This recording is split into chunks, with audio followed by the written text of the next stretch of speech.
पहला क्वेश्चन तो कई बार आपके सामने में आया है और इजी क्वेश्चन है। कहता है जब किसी साबुन के बुलबुले की बात करते हैं तो मेरे भाई सोप बबल्स की बात होती है। और याद रखिएगा जो साबुन का बुलबुला होता है इसमें दो लेयर होता है। साबुन का जो बुलबुला होता है उसमें दो लेयर होता है और जो पानी का बुलबुला होता है उसमें एक लेयर होता है। और जब भी बुलबुला बनेगा तो याद रखना अंदर का प्रेशर ज्यादा और बाहर का प्रेशर हमारा कम होता है। तो यहां पर हम लोग किसकी बात कर रहे हैं? तो हम यहां पर सोप बबल्स की बात कर रहे हैं। किसकी बात कर रहे हैं? तो हम लोग यहां पर सोप बबल्स की बात कर रहे हैं। और जब भी सोप बबल्स की हम बात करेंगे तो बबल्स तो हमारा बनेगा, तो इसके अंदर जो खाली होता है तो इसके अंदर हमारा क्या होगा? तो इसके अंदर का जो प्रेशर होगा हमारे वायुमंडलीय प्रेशर जो बाहर का प्रेशर होगा उससे हमेशा ज्यादा होता है। जब भी सोप बबल्स हमारा बनेगा तो याद रखना अंदर का प्रेशर जो वायुमंडलीय प्रेशर हमारा बाहर का प्रेशर इसके चारों तरफ का प्रेशर होता है उससे हमेशा ज्यादा होगा, तभी ये बबल्स बनेगा, अदरवाइज बबल्स नहीं बनेगा। अब क्वेश्चन में कहता है हमारा, ये भी एक क्वेश्चन है चूंकि कई बार पूछता है इसलिए मैंने आपको डिस्कस कर दिया। अब कहता है कि साबुन के बुलबुले को क्या कर देना है? तो आवेशित किया जाता है। तो जब आवेशित करने की बात करते हैं ना तो इस पर हम लोग क्या करते हैं, कोई एक ही चार्ज से उसको क्या करते हैं, पूरी तरीके से चारों सरफेस पूरा चारों तरफ से पूरा उसके आउटर सरफेस को क्या करते हैं तो वो चार्ज कर देते हैं। यानी कि इस पर हम मान लेते हैं अगर हम प्लस चार्ज को अगर रख रहे हैं, इसका मतलब प्लस चार्ज ये चारों तरफ से हमारा मौजूद है। इस पर साबुन का जो बुलबुला है इस पर चारों तरफ से हमारा प्लस चार्ज मौजूद है। और जब मेरे पास प्लस चार्ज मौजूद होगा तो जाहिर सी बात है कि हम कहते हैं कि समान चार्ज के बीच में या समान आवेश के बीच में क्या होता है? प्रतिकर्षण होता है। ये बात सभी को पता होगा कि समान आवेश के बीच कैसा होगा? तो समान आवेश के बीच जो बल लगता है उस बल को क्या कहते हैं? तो प्रतिकर्षण बल कहते हैं। समान आवेश के बीच जो बल लगता है उसको प्रतिकर्षण बल कहा जाता है। और जैसे प्रतिकर्षण बल लगेगा तो मेरे भाई जो सोप बबल्स हैं उसके साइज को ये बड़े कर देगा। तो जो सोप बबल्स हैं उसके साइज क्या हो जाएंगे? तो बड़े हो जाएंगे। तो सोप बबल्स का साइज क्या होगा? तो यहां पर बढ़ जाता है। सोप बबल्स का साइज बढ़ जाएगा यानी उसकी त्रिज्याएं बढ़ जाएगी, उसका रेडियस बढ़ जाएगा। तो मेरे भाई ये भी एक अच्छा क्वेश्चन है आपको, लेकिन ध्यान में रखना है अगर क्वेश्चन आपके सामने में आता है तो आप आसानी से आंसर कर सकते हो। जब भी हम किसी भी सोप बबल्स को चार्ज करते हैं या वाटर बबल्स को चार्ज करते हैं, किसी एक समान आवेश से चार्ज करते हैं, तो याद रखना कि हमेशा उसमें प्रतिकर्षण का बल लगेगा। और जब भी प्रतिकर्षण का बल लगता है तो दोनों एक दूसरे को धकेलता है, रिपेल करता है, तो हमारा साइज जो था बबल्स का बढ़ता चला जाता है, यानी उसकी त्रिज्या जो है वो बढ़ जाती है। साइज बढ़ना मतलब त्रिज्या बढ़ जाना। इस क्वेश्चन के जो आंसर करेंगे तो ऑप्शन नंबर हमारा क्या हो जाएगा? तो ए आंसर यहां पर राइट हो जाएगा। ऑप्शन ए जो है हमारा किसी भी सूरत में करेक्ट हो जाएगा, ध्यान रखना। और सोप बबल्स बनने के लिए या सोप बबल्स हमारा तब तक बना रहेगा जब तक कि अंदर का प्रेशर ज्यादा और बाहर का प्रेशर कम होगा। अगर अंदर का प्रेशर कम हो गया, बाहर का प्रेशर ज्यादा हो गया, तो फिर बबल्स डिफ्यूज कर जाएगा, फट जाएगा। इस बात को आप ध्यान रखेंगे। तो ये इस क्वेश्चन का आंसर क्या करेंगे? Option number A. Option number A में किसी को अगर कोई दिक्कत है तो बताइए। अरे इसको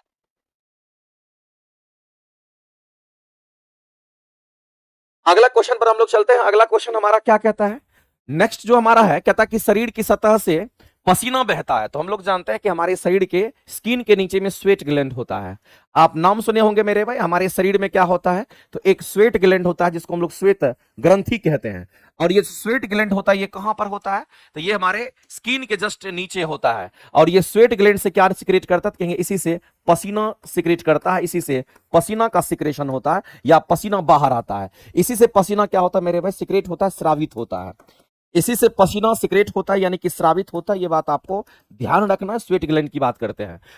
अब यहां पर बात आता है कि अगर हम स्वेट ग्लैंड की बात करते हैं जिससे पसीना का सिक्रेशन हमारा होता है, वो कह रहा है कि पसीना बहना, ये लाइन बहुत इंपॉर्टेंट है। कह रहा है कि पसीना बहना द्वारा जल की हानि निर्भर करती है। पसीना बहना द्वारा जल की हानि निर्भर करती है। जल की हानि निर्भर करती है किस पर? तो मेरे भाई एक बात बताइए, अगर हम पसीने बहने की बात करते हैं तो पसीना जब कभी भी हमारे शरीर से पसीना हमारे शरीर से खत्म होता है तो उसको कहते हैं वाष्पीकरण। तो आपको एक चीज ध्यान रखना, जैसे कि मान लेते हैं हमारा ये शरीर है और हमारे शरीर से क्या होता है? तो पसीना बाहर इवेपोरेट करता है। तो यहां से अगर पसीना बाहर होगा,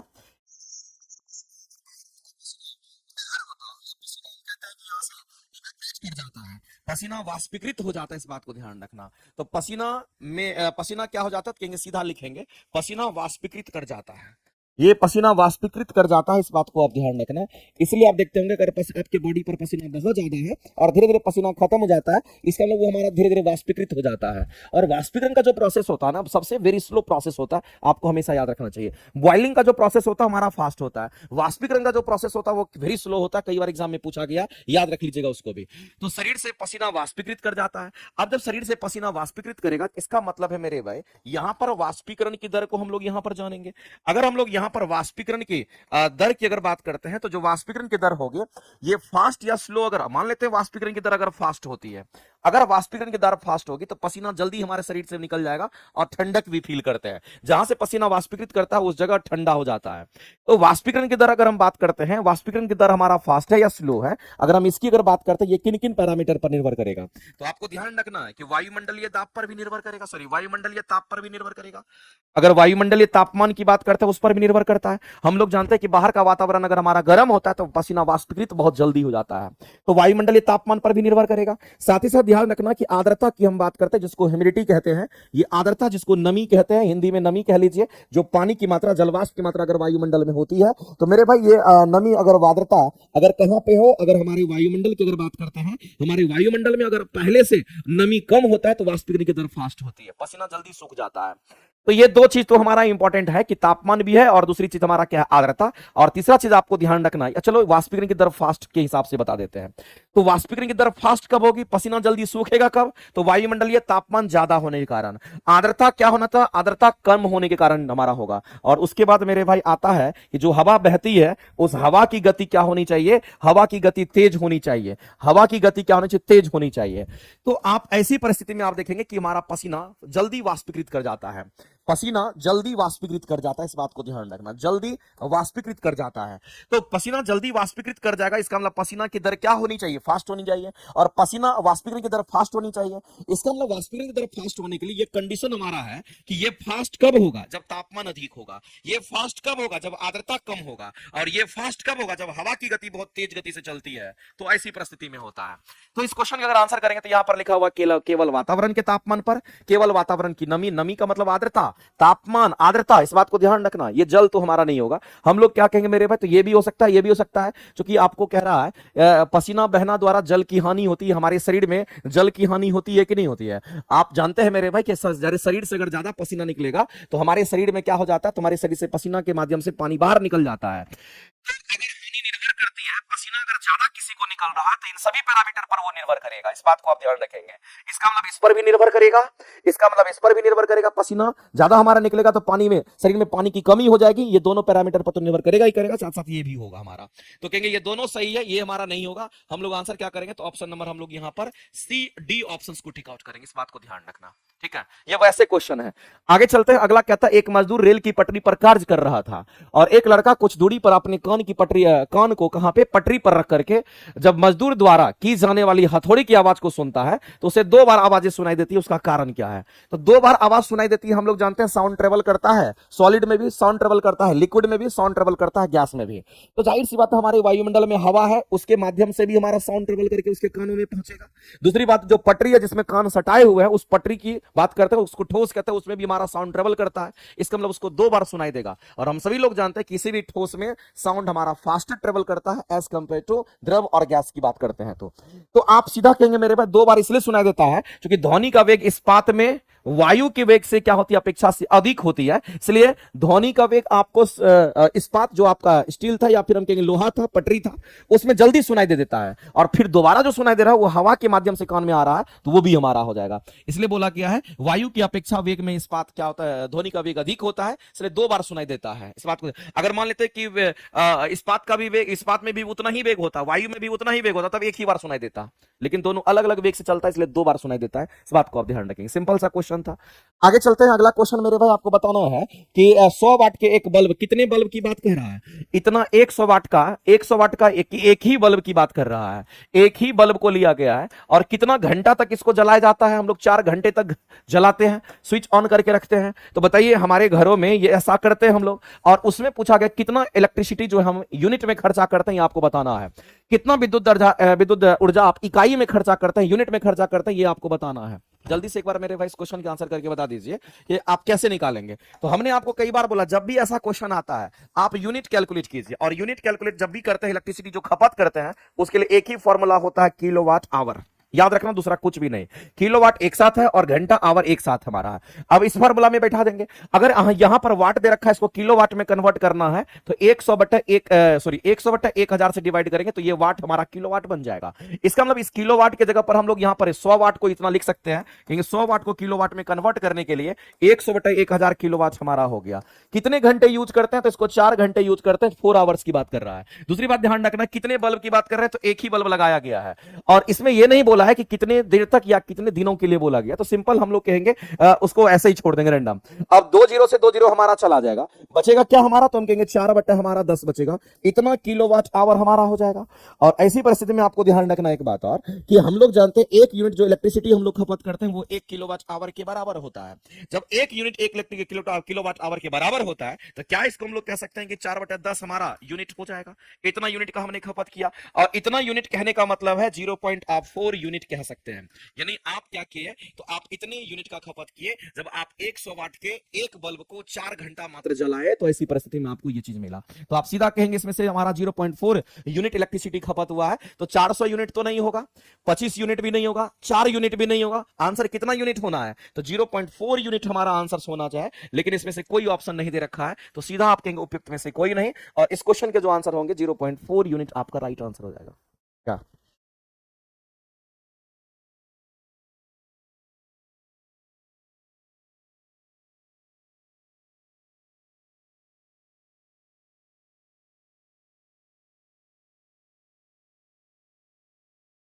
चलिए आगे हम लोग चलते हैं, अगला क्वेश्चन हम लोग देखते हैं। नेक्स्ट क्वेश्चन हमारा क्या कहता है उसको समझिएगा। नेक्स्ट क्वेश्चन जो हमारा कहता है उसको समझिएगा, क्या कहता है, थोड़ा सा ध्यान देना मेरे भाई। क्या हो गया, हेलो हेलो हेलो, हाँ। अगला क्वेश्चन जो हमारा है उस पर फोकस करना। कहता है कि आर त्रिज्या की साइकिल का पहिया तो सभी लोग देखे होंगे, उसकी त्रिज्या कितनी दे रखी है, तो उसका त्रिज्या आपको आर कहते हैं। ये साइकिल का पहिया है, चलो थोड़ा सा गोल सर्कल बनाते हैं। ये हमारा क्या, तो एक साइकिल का पहिया है, और ये साइकिल का जो पहिया है इसकी त्रिज्या कितनी है, तो इसकी त्रिज्या आर है। और कहता है साइकिल के पहिए के उच्चतम बिंदु के संदर्भ में, उच्चतम बिंदु कौन सा होगा, ये वाला होगा, इसके संदर्भ में बोला गया उच्चतम बिंदु के संदर्भ में किसी सीधी सड़क के अनुदिश, सीधी सड़क कहने का मतलब है अगर गाड़ी का पहिया चलेगा तो सीधी सड़क पे ही चलेगा, यहां पर सीधी सड़क मान लिया गया है। इसको क्या मान लिया गया मेरे में, तो कहेंगे इसको सीधी सड़क में ऐसे रोल करा दिया गया है, इसको सीधी सड़क पर रोल करा गया इस तरह से। चलो इसको ऐसे समझते हैं, 3D नहीं, इसको हम लोग ऐसे ही समझते हैं। ये सीधी सड़क है और इस पर इसको क्या करा दिया गया, तो कहेंगे ऐसे करके रोल करा दिया गया है। एक सीधी सड़क है जिस पर क्या कर दिया गया, इसको तो रोल करा दिया, ये सीधी सड़क है इस पर रोल करा दिया, एक्चुअली में से फ्लैट है और ये रोल करा दिया गया। तब कहता है कि उच्चतम बिंदु के संदर्भ में सीधी सड़क के अनुदिश पहिए को आधा चक्कर लगाने की बात कर रहा है। मेरे भाई कितना चक्कर, अंडरलाइन कर लेना, आधा चक्कर, ये चीज इंपॉर्टेंट है। क्वेश्चन में जो इंपॉर्टेंट है वो हमारा आधा चक्कर इंपॉर्टेंट है, क्योंकि आपसे पूछा गया कि कौन सा स्टेटमेंट हमारा सही है। इतना क्या लिखा हुआ उससे कोई मतलब नहीं है, हमको सिर्फ मतलब किससे है, तो आधा चक्कर से मतलब है। हम आपसे जानना चाहते हैं मेरे भाई, अगर मान लेते हैं हम एक चक्कर की अगर बात करते हैं, एक चक्कर मतलब क्या, एक कंप्लीट साइकिल यहां पे था तो रोटेट करते हुए यही एक बिंदु पहुंच जाएगा। इसका मतलब एक चक्कर का मतलब होता है हम एक साइकिल की बात करेंगे, और जब एक चक्कर कोई भी चीज पूरा लगाएगा तो ये कितना दूरी ट्रेवल करेगा, तो उसके पेरीफेरी के बराबर दूरी ट्रेवल करेगा। तो एक साइकिल में कितना दूरी ट्रेवल करेगा, तो कहेंगे दूरी जो ट्रेवल करेगा तो वो 2 पाई आर दूरी ट्रेवल करेगा। बताओ इसमें किसी को दिक्कत है क्या, एक चक्कर में कितना दूरी ट्रेवल किया, तो इतना दूरी ट्रेवल किया। अब मेरे भाई जब एक चक्कर में इतना दूरी ट्रेवल किया है, एक चक्कर में जब हमारा इतना दूरी ट्रेवल किया है, तो ऐसी परिस्थिति में दूरी तो पता चल गया, लेकिन एक चक्कर में अगर आपसे विस्थापन अगर पूछ लेता है, अगर आपसे विस्थापन पूछ लेता है तो ये पता चलेगा कि जिस बिंदु पर पहले था एक चक्कर अगर लगेगा तो ये यही का यही पहुंच जाएगा। इसका मतलब इनिशियल और फाइनल पॉइंट अगर हमारा सेम हो जाता है, यही हो जाएगा, तो विस्थापन की वैल्यू 0 हो जाएगी। वैसे भी हम लोग जानते हैं कि कंप्लीट जब साइकिल होता है, जब कंप्लीट साइकिल होता है, इसका मतलब है उसके लिए विस्थापन की वैल्यू 0 होती है, लेकिन दूरी का मान कितना होगा, तो 2 पाई आर होगा। हम लोगों को क्या कह रहा है क्वेश्चन में, हम लोगों को कह रहा है कि आधा चक्कर जब लगाता है मेरे भाई, जब आधा चक्कर लगाने की बात करेगा, इसका मतलब आप ये समझ लीजिए वो कहना क्या चाह रहा है। आधा चक्कर कहने का मतलब क्या है, आधा चक्कर मतलब ये आधा चक्कर होता है, पूरा चक्कर मतलब क्या होता है, ये पूरा चक्कर होता है। या तो आधा चक्कर की बात कर रहा है, इसका मतलब आधा चक्कर मतलब ऐसा ही करेगा, और जब ऐसे ही करेगा तो इसका मतलब मेरे भाई हमसे विस्थापन की बात अगर करेगा तो कहेंगे विस्थापन हमारा कौन होगा। मान लेते हैं कि यहां से चक्कर लगाना शुरू किया, आधा चक्कर की हम बात कर रहे हैं नीचे में, इस बात को ध्यान रखना। हम यहां पर हाफ साइकिल की बात कर रहे हैं, यहां से चलना शुरू किया और ऐसे करके यहां पर पहुंच गया। तो मेरे भाई आपको एक चीज मैं बताना चाहता हूं, अगर आपसे दूरी पूछेगा इस केस में तो क्या कहोगे, तो एक चक्कर में जब 2 पाई आर होगा तो आधे चक्कर में कितना होगा दूरी, तो कहेंगे 2 पाई आर का आधा हो जाएगा, और 2 पाई आर का आधा कितना होगा, कहेंगे पाई आर हो जाएगा। लेकिन विस्थापन कितना होगा, एक चक्कर में तो विस्थापन 0 होता है, लेकिन आधे चक्कर में विस्थापन कितना होगा, तो यहां से चल करके यहां पहुंचा, ये इनिशियल पोजीशन, ये फाइनल पोजीशन। इसका मतलब कहीं ना कहीं आप ये कह सकते हैं सर कभी भी विस्थापन निकालते हैं ना तो वो सीधी रेखा में जो हमारा होता है, या फिर स्ट्रेट लाइन का जो होगा, या फिर जो शॉर्टेज डिस्टेंस होता है इन दोनों के बीच का, वही होगा। तो यहां से यहां जाना है, ये भी रास्ता है, ये भी रास्ता, शॉर्ट कौन सा होगा, तो सीधा रास्ता होगा। तो जो विस्थापन होता है ना वो हमारा स्ट्रेट लाइन में होता है। विस्थापन कैसा होगा, तो स्ट्रेट लाइन में होगा। इसका मतलब यहां से यहां तक की दूरी की बात कर रहा है, और आपको ये पहले ही आगाज कर दिया है कि इसकी त्रिज्या कितनी है, तो आर है। तो यहां से लेकर के यहां तक की दूरी आर है, इसका मतलब यहां से यहां तक की दूरी भी आर होगी। तो बताओ मेरे भाई यहां से यहां तक का विस्थापन कितना होगा, क्योंकि ये हमारा स्ट्रेट लाइन में 2r हो जाएगा। अब क्वेश्चन पर आते हैं और समझते हैं इस चीज को। मेरे भाई हमने दूरी कैलकुलेट किया, जब आधा चक्कर की बात कर रहा था दूरी इतना है और हमारा क्या कहते हैं विस्थापन इतना है, तो यहां कह रहा कि दूरी विस्थापन बराबर होगा, यहां पाई आर है तो यहां 2r है, कभी बराबर हो सकता है नहीं होगा, काट देंगे। दूसरा कहता है कि जो दूरी और विस्थापन की बात करते हैं तो कह रहा है कि विस्थापन हमारा ऐसा है और दूरी हम ऐसा। मेरे भाई एक बात याद रखना, आपको जिंदगी में कभी भी एक चीज याद रखना चाहिए कि दूरी ऑलवेज विस्थापन से बड़ा होता है। दूरी जो है ऑलवेज विस्थापन से बड़ा होता है, ये तो स्टेटमेंट ही गलत है। दूरी कह रहा है कि विस्थापन से छोटा, जो कि पूरी तरीके से गलत है। ये ऑलवेज का मतलब ऑलवेज होता है, ये बात आपको ध्यान रखना चाहिए, हमेशा ही होता है। हमेशा क्या होता है, जो दूरी होता है, ये दूरी हमारा ग्रेटर देन इक्वल टू हमारा क्या होता है, कहेंगे विस्थापन होता है। ये चीज आपको पूरी तरीके से ध्यान रखना चाहिए। स्टेटमेंट मेरे भाई ये कभी भी किसी भी सूरत में हमेशा होगा। तो ये दूरी नेगेटिव कह रहा, सॉरी दूरी हमारा विस्थापन से कम कर रहा, जो कि पॉसिबल ही नहीं है, तो ये खत्म हो गया। हाँ विस्थापन क्या 2r है, हाँ बिल्कुल मेरे भाई विस्थापन हमने कैलकुलेट किया, हाफ साइकिल कैलकुलेट किया, 2r हमारा मिल रहा है। इसका मतलब ये स्टेटमेंट हमारा यहां पर सही आ रहा है। तो ऑप्शन नंबर इस क्वेश्चन का हमारा क्या हो जाएगा, तो सी राइट हो जाएगा। और हम लोगों को आधा चक्कर के लिए बोला था, तो हम आधा चक्कर की बात करेंगे, हम कंप्लीट चक्कर की हम बात नहीं करने वाले हैं। इसीलिए मेरे भाई हम इस पर नहीं जाएंगे, हम इस पर जाएंगे। तो कंप्लीट के लिए ऐसा होगा, तो आधे चक्कर के लिए हमारा ऐसा होगा। बताइए इतना बात क्या सभी लोगों को समझ में आ गया? आवाज नहीं जा रही है क्या? एक बार मेरे भाई बताइए मेरी आवाज जा रही है कि नहीं।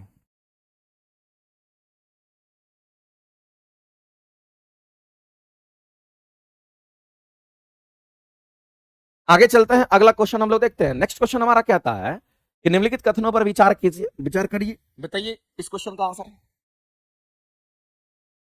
बताइए मेरे भाई। इस क्वेश्चन का आंसर कहता है किसी वस्तु द्वारा किया गया कार्य। देखो ये क्वेश्चन बीपीएससी में पूछा है, ये क्वेश्चन तुम्हारे बीपीएससी एग्जाम में आया हुआ है। अब तुम कहेगा सर डायरेक्ट आया है, नहीं, बीपीएससी 3.0 में, बीपीएससी टीआरई 3.0 में ये क्वेश्चन देखने को मिला था, टीआरई 3.0 में ये क्वेश्चन देखने को मिला था। और मैंने बहुत बार बोला था कि ऐसे कंसेप्ट को याद रखिएगा। मैंने कल भी शायद बता रहा था, तो उसमें भी मैंने ये जिक्र कर ही दिया था कि जो वर्क डन हमारा होता है, जो वर्क डन हमारा होता है वो चेंज इन काइनेटिक एनर्जी के बराबर होता है। वर्क डन हमारा किसके बराबर, तो चेंज इन काइनेटिक एनर्जी के बराबर होता है। तो वो चेंज का मतलब डेल्टा, काइनेटिक एनर्जी लिखा हुआ है, तो इसका मतलब चेंज इन काइनेटिक एनर्जी की बात करेंगे। तो work done equal to change in kinetic energy पर पिछले बार जो क्वेश्चन पूछा था, न्यूमेरिकल क्वेश्चन पूछा गया था। लेकिन याद रखना मेरे भाई थ्योरेटिकल ये कंसेप्ट भी हमारा होता है, वर्क एनर्जी थ्योरम जब पढ़ते हैं तो। और इसी को जब हम शॉर्ट करके न्यूमेरिकल क्वेश्चन सॉल्व करवाते हैं, तो उसके लिए मेरे भाई इसको तोड़ करके हम आपको लिख देते हैं, इस फॉर्मूला को दीवार में चिपका लेना, क्योंकि इस पर फॉर्मूला पर क्वेश्चन हमेशा आते रहता है। और ये हो जाएगा तुम्हारा जो हमारा फाइनल जो वेग होता है उसका स्क्वायर माइनस इनिशियल जो वेग होगा उसका स्क्वायर। और इतना फॉर्मूला तुम्हारा वर्क डन के लिए याद रखना। तो ये फॉर्मूला कब लगाना है वो भी ज्ञान होना चाहिए। ये फॉर्मूला हमको तब लगाना है, ये फॉर्मूला हमको तब लगाना है जब किसी भी वस्तु में धक्का देकर के उसकी गति को क्या कर दिए, बढ़ा दिए। और तब कार्य पूछा है, क्या पूछा है, कार्य पूछा है। वर्क डन मतलब कार्य पूछा है, कितना होगा, धक्का देकर के गति बढ़ गया मतलब काइनेटिक एनर्जी में परिवर्तन आ गया, तो कार्य पूछ रहा था। डायरेक्ट फॉर्मूला लगाएंगे बन जाएगा। आपके पास डेटा दे रखा है, आप लगा दीजिएगा, आंसर एग्जैक्ट आपका आ जाएगा। और बीपीएससी टीआरई 3.0 में ये क्वेश्चन पूछा था। तो मैं आपसे कहना चाहता हूं मेरे भाई, ये पहला जो स्टेटमेंट लिखा हुआ है कह रहे किसी वस्तु द्वारा किया गया कार्य, किसी वस्तु द्वारा किया गया कार्य वस्तु की गतिज ऊर्जा में परिवर्तन के बराबर होता है। तो वस्तु के गतिज ऊर्जा में परिवर्तन के बराबर ही तो कार्य है। इसका मतलब कहीं ना कहीं ये स्टेटमेंट मेरे भाई पूरी तरीके से सही है और आपसे सही स्टेटमेंट भी ढूंढ रहा है। अगला कहता है कि किसी वस्तु की चाल को बढ़ाने पर, अगर आप किसी वस्तु की चाल बढ़ा रहे हैं, इसका मतलब उसकी वेलोसिटी को बढ़ा रहे हैं, तो बताइए उसका गतिज ऊर्जा क्या होगा। अगर मेरे भाई गति बढ़ता है तो गतिज ऊर्जा भी बढ़ जाता है, काइनेटिक एनर्जी का मान भी बढ़ जाता है, लेकिन यहां गतिज ऊर्जा का मान क्या कह दिया कि कम हो जाता है, जो कि टोटली रॉन्ग है मेरे भाई। इस क्वेश्चन के अगर आंसर करेंगे तो केवल और केवल पहला ही स्टेटमेंट सही है, तो आप सीधा कहेंगे केवल और केवल पहला स्टेटमेंट सही है और आप सीधा कहेंगे सर ऑप्शन नंबर ए के साथ जाइए और इस क्वेश्चन का आंसर करेंगे ए। इस क्वेश्चन का आंसर करेंगे ए, बिल्कुल मेरे भाई राइट है। और फॉर्मूला दीवार में चिपका लेना जो मैंने लिखा है, थियरी 3.0 में क्वेश्चन आ चुका है और क्वेश्चन आते रहता है, रिपीट भी करते रहता है, उस समय दिमाग नहीं काम करेगा और जो मैंने बोला है उस पर भी फोकस करिएगा। चलिए अगला क्वेश्चन बता दीजिए, तो सबसे आसान क्वेश्चन है। कहता है कि जब ध्वनि तरंग एक माध्यम से दूसरे माध्यम में चलती है, मेरे भाई जब ध्वनि तरंग की बात करते हैं वह एक माध्यम से दूसरे माध्यम में जाती है तो वहां पर ध्वनि का अपवर्तन हो जाता है। माध्यम जैसे चेंज करेगा तो ध्वनि का अपवर्तन हो गया, चलो माध्यम चेंज किया, ध्वनि का अपवर्तन हो गया, और जैसे ही माध्यम चेंज करेगा तो उसकी सब कुछ बदल जाती है, उस तरंग का सब कुछ बदल जाएगा लेकिन उसकी आवृत्ति नहीं बदलती है। इस बात को हमेशा याद रखना। तो कह रहा है कि जब गमन करती है तो माध्यम में परिवर्तन के साथ निम्नलिखित में से किसमें परिवर्तन नहीं आता है। सब कुछ बदल जाएगा, क्या नहीं बदलेगा। एक लाइन में कहानी सिंपल है, ज्यादा कुछ दिमाग नहीं लगाना है, कहेंगे सीधा कहेंगे आवृत्ति नहीं बदलेगी, ये हमारा ये बदल जाएगा, ये बदल जाएगा, ये नहीं बदलेगी। इसका मतलब है मेरे भाई ये सब बदल जाएगा, ये नहीं बदलेगी, तो आवृत्ति सिर्फ नहीं बदलती है, तो हम कहेंगे ऑप्शन नंबर हमारा कौन सा हो जाएगा, ऑप्शन नंबर बी के साथ आप जाइए। केवल 3 जो है वो आपका क्या होगा, तो ये नहीं बदलेगा, आवृत्ति नहीं बदलती है, और तीसरे ऑप्शन में आपको आवृत्ति ये नहीं बदलेगा, ये सब बदल जाता है, ये नहीं बदलेगा। निम्नलिखित में से किस संबंधन द्वारा घरेलू विद्युत तार का स्थापना मूलतः की जाती है, आपको बताना है मेरे भाई। और पिछले बार ऐसे ही क्वेश्चन आपके एग्जाम में पूछे गए थे। जैसे हम आपसे जानना चाहते हैं कि अगर आप मान लेते हैं कि घर में अगर वायरिंग कराते हैं तो कैसे कराते हैं। तो घर में जब वायरिंग होती है तो ये चीज आपको ध्यान रखना है, हम लोग घरों में वायरिंग कराते हैं और हम लोग जब घर बनाते हैं तो उस घरों में क्या कराते हैं, तो घरों में वायरिंग होती है, वायर को हम लोग क्या करते हैं पूरे घर में हर जगह फैलाते हैं। तो घरों में जो वायरिंग होती है वो समानांतर क्रम में होता है। कैसा होता है मेरे भाई, तो समानांतर क्रम समूहन में होता है, यानी कि समानांतर क्रम समूहन कहने का मतलब हमारा पैरेलल ग्रुपिंग होता है। अब ऐसा क्यों करते हैं, ऐसा इसलिए करते हैं ताकि जितने भी डिवाइसेस हमारे लगेंगे सभी में वोल्टेज कांस्टेंट मिलेगा, सभी में वोल्टेज बराबर मिलेगा, जितना भी डिवाइस लगेगा सब में वोल्टेज बराबर मिलेगा। तो समानांतर क्रम समूहन के लिए वोल्टेज ऑलवेज कांस्टेंट होता है, लेकिन जो करंट है वो बदल जाता है, करंट के मान में फ्लक्चुएशन आ जाता है, करंट हमारा कांस्टेंट नहीं होता, ये याद रखना है। तो घरों में वायरिंग करेंगे तो समानांतर क्रम समूहन और वोल्टेज सभी में क्या मिलेगा, तो बराबर मिलेगा। इसलिए मेरे भाई इस क्वेश्चन के जो आंसर करेंगे पैरेलल कनेक्शन करेंगे, और पैरेलल कनेक्शन हमारा किस ऑप्शन में है, तो ऑप्शन नंबर हमारा यहां पर बी में है। इस बात को ध्यान रखना। और जब कभी भी समानांतर क्रम समूहन हम लोग करते हैं तो टोटल रेजिस्टेंस का जो मान होता है, टोटल रेजिस्टेंस का जो मान होता है वो बहुत कम हो जाता है, इतना कम हो जाएगा, इतने सारे तार होंगे, सबका अपना अपना रेजिस्टेंस होगा, जिसका सबसे कम होगा उससे भी कम रेजिस्टेंस हमारा टोटल रेजिस्टेंस हो जाता है। ये चीज आपको ध्यान रखना इस तरीके से, ठीक है। सिंपल क्वेश्चन था और श्रेणी क्रम में हमारा और क्या था, बढ़ जाता है। अगला कहता है, यह भी क्वेश्चन बीपीएससी टीआरई 2 में पूछा था कि कौन सा नियम लेंज के नियम पर आधारित है। टीआरई 2.0 में यह क्वेश्चन आपका आया है, लेंज लॉ पर क्वेश्चन 2.0 में क्वेश्चन आया था, याद रखिएगा। हम किसकी बात कर रहे हैं, तो हम यहां पर लेंज लॉ की बात करते हैं, और लेंज लॉ पर क्वेश्चन आपके बीपीएससी टीआरई 2.0 में क्वेश्चन आपका पूछा था।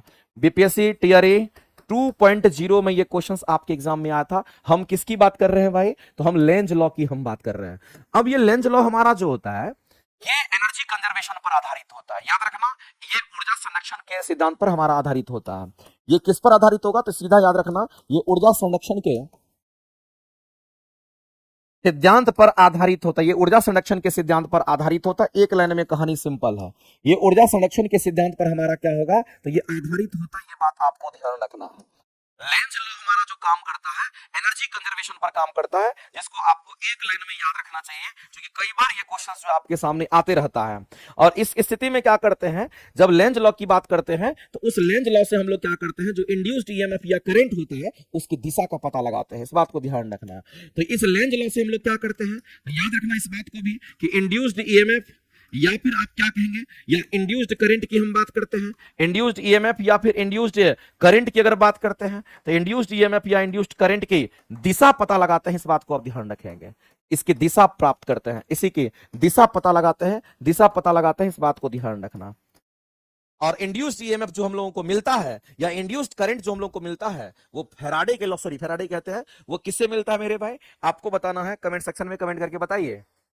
फ्लेमिंग के रूल से पता चलता है। फ्लेमिंग का जो राइट हैंड रूल होता है ना, उसी से इंड्यूस्ड ईएमएफ और इंड्यूस्ड करंट के बारे में पता चलता है, उसके परिमाण के बारे में पता चलता है। लेकिन दिशा पता लगाने के लिए, उस इंड्यूस्ड करंट का दिशा पता लगाने के लिए हम किसका इस्तेमाल करते हैं? हम लेंज लॉ का इस्तेमाल करते हैं। तो लेंज लॉ हमारा किस प्रिंसिपल पे काम करता है? तो याद रखना, जो लेंज लॉ हमारा होता है ये हमारा एनर्जी कंजर्वेशन पे काम करता है। और सीधा आप टिक आउट करोगे इस क्वेश्चन का आंसर क्या? Option number A. Option number A जो है आपका यहां पे राइट हो जाएगा। ऑप्शन नंबर ए जो है ये राइट हो जाएगा। आपको ये तो याद रखना ही रखना, यही लाइन पूछा था बीपीएससी 2.0 में, और ये लाइन भी याद रखना है, इसकी दिशा का पता लगाता है, इस बात को याद रखना है। दूसरी बात मेरे भाई, कोणीय संरक्षण की बात करें, संवेग संरक्षण, ये हमारा अलग होता है। आगे चलते हैं, नेक्स्ट क्वेश्चन पर हम लोग बढ़ते हैं। अगला क्वेश्चन देखते हैं, कहता है कि पूर्ण आंतरिक परावर्तन में प्रकाश सघन माध्यम से विरल माध्यम में गमन करती। क्या स्टेटमेंट सही है या गलत है, आपको बताना है। देखते हैं कितने लोग आंसर सही करके बताते हैं, एक बार जल्दी से फटाफट बताइए। आप सीधा बात समझ लीजिए मेरे भाई कि जब कभी भी हम पूर्ण आंतरिक परावर्तन की बात करते हैं या फिर हम लोग क्रांति कोण की बात करते हैं, इन दोनों के लिए कंडीशन होता है। हम क्रांति कोण की बात कर लेते हैं, उसके बाद हम पूर्ण आंतरिक परावर्तन की बात कर लेते हैं। तो क्रांति कोण, या फिर अगर हम यहां पर बात करते हैं किसके बारे में, तो टोटल इंटरनल रिफ्लेक्शन, जिसको पूर्ण आंतरिक परावर्तन हम कह रहे हैं, तो जिसको पूर्ण आंतरिक परावर्तन हम कह रहे हैं, तो ये दोनों जो चीजें होती है इसके बारे में याद रखना।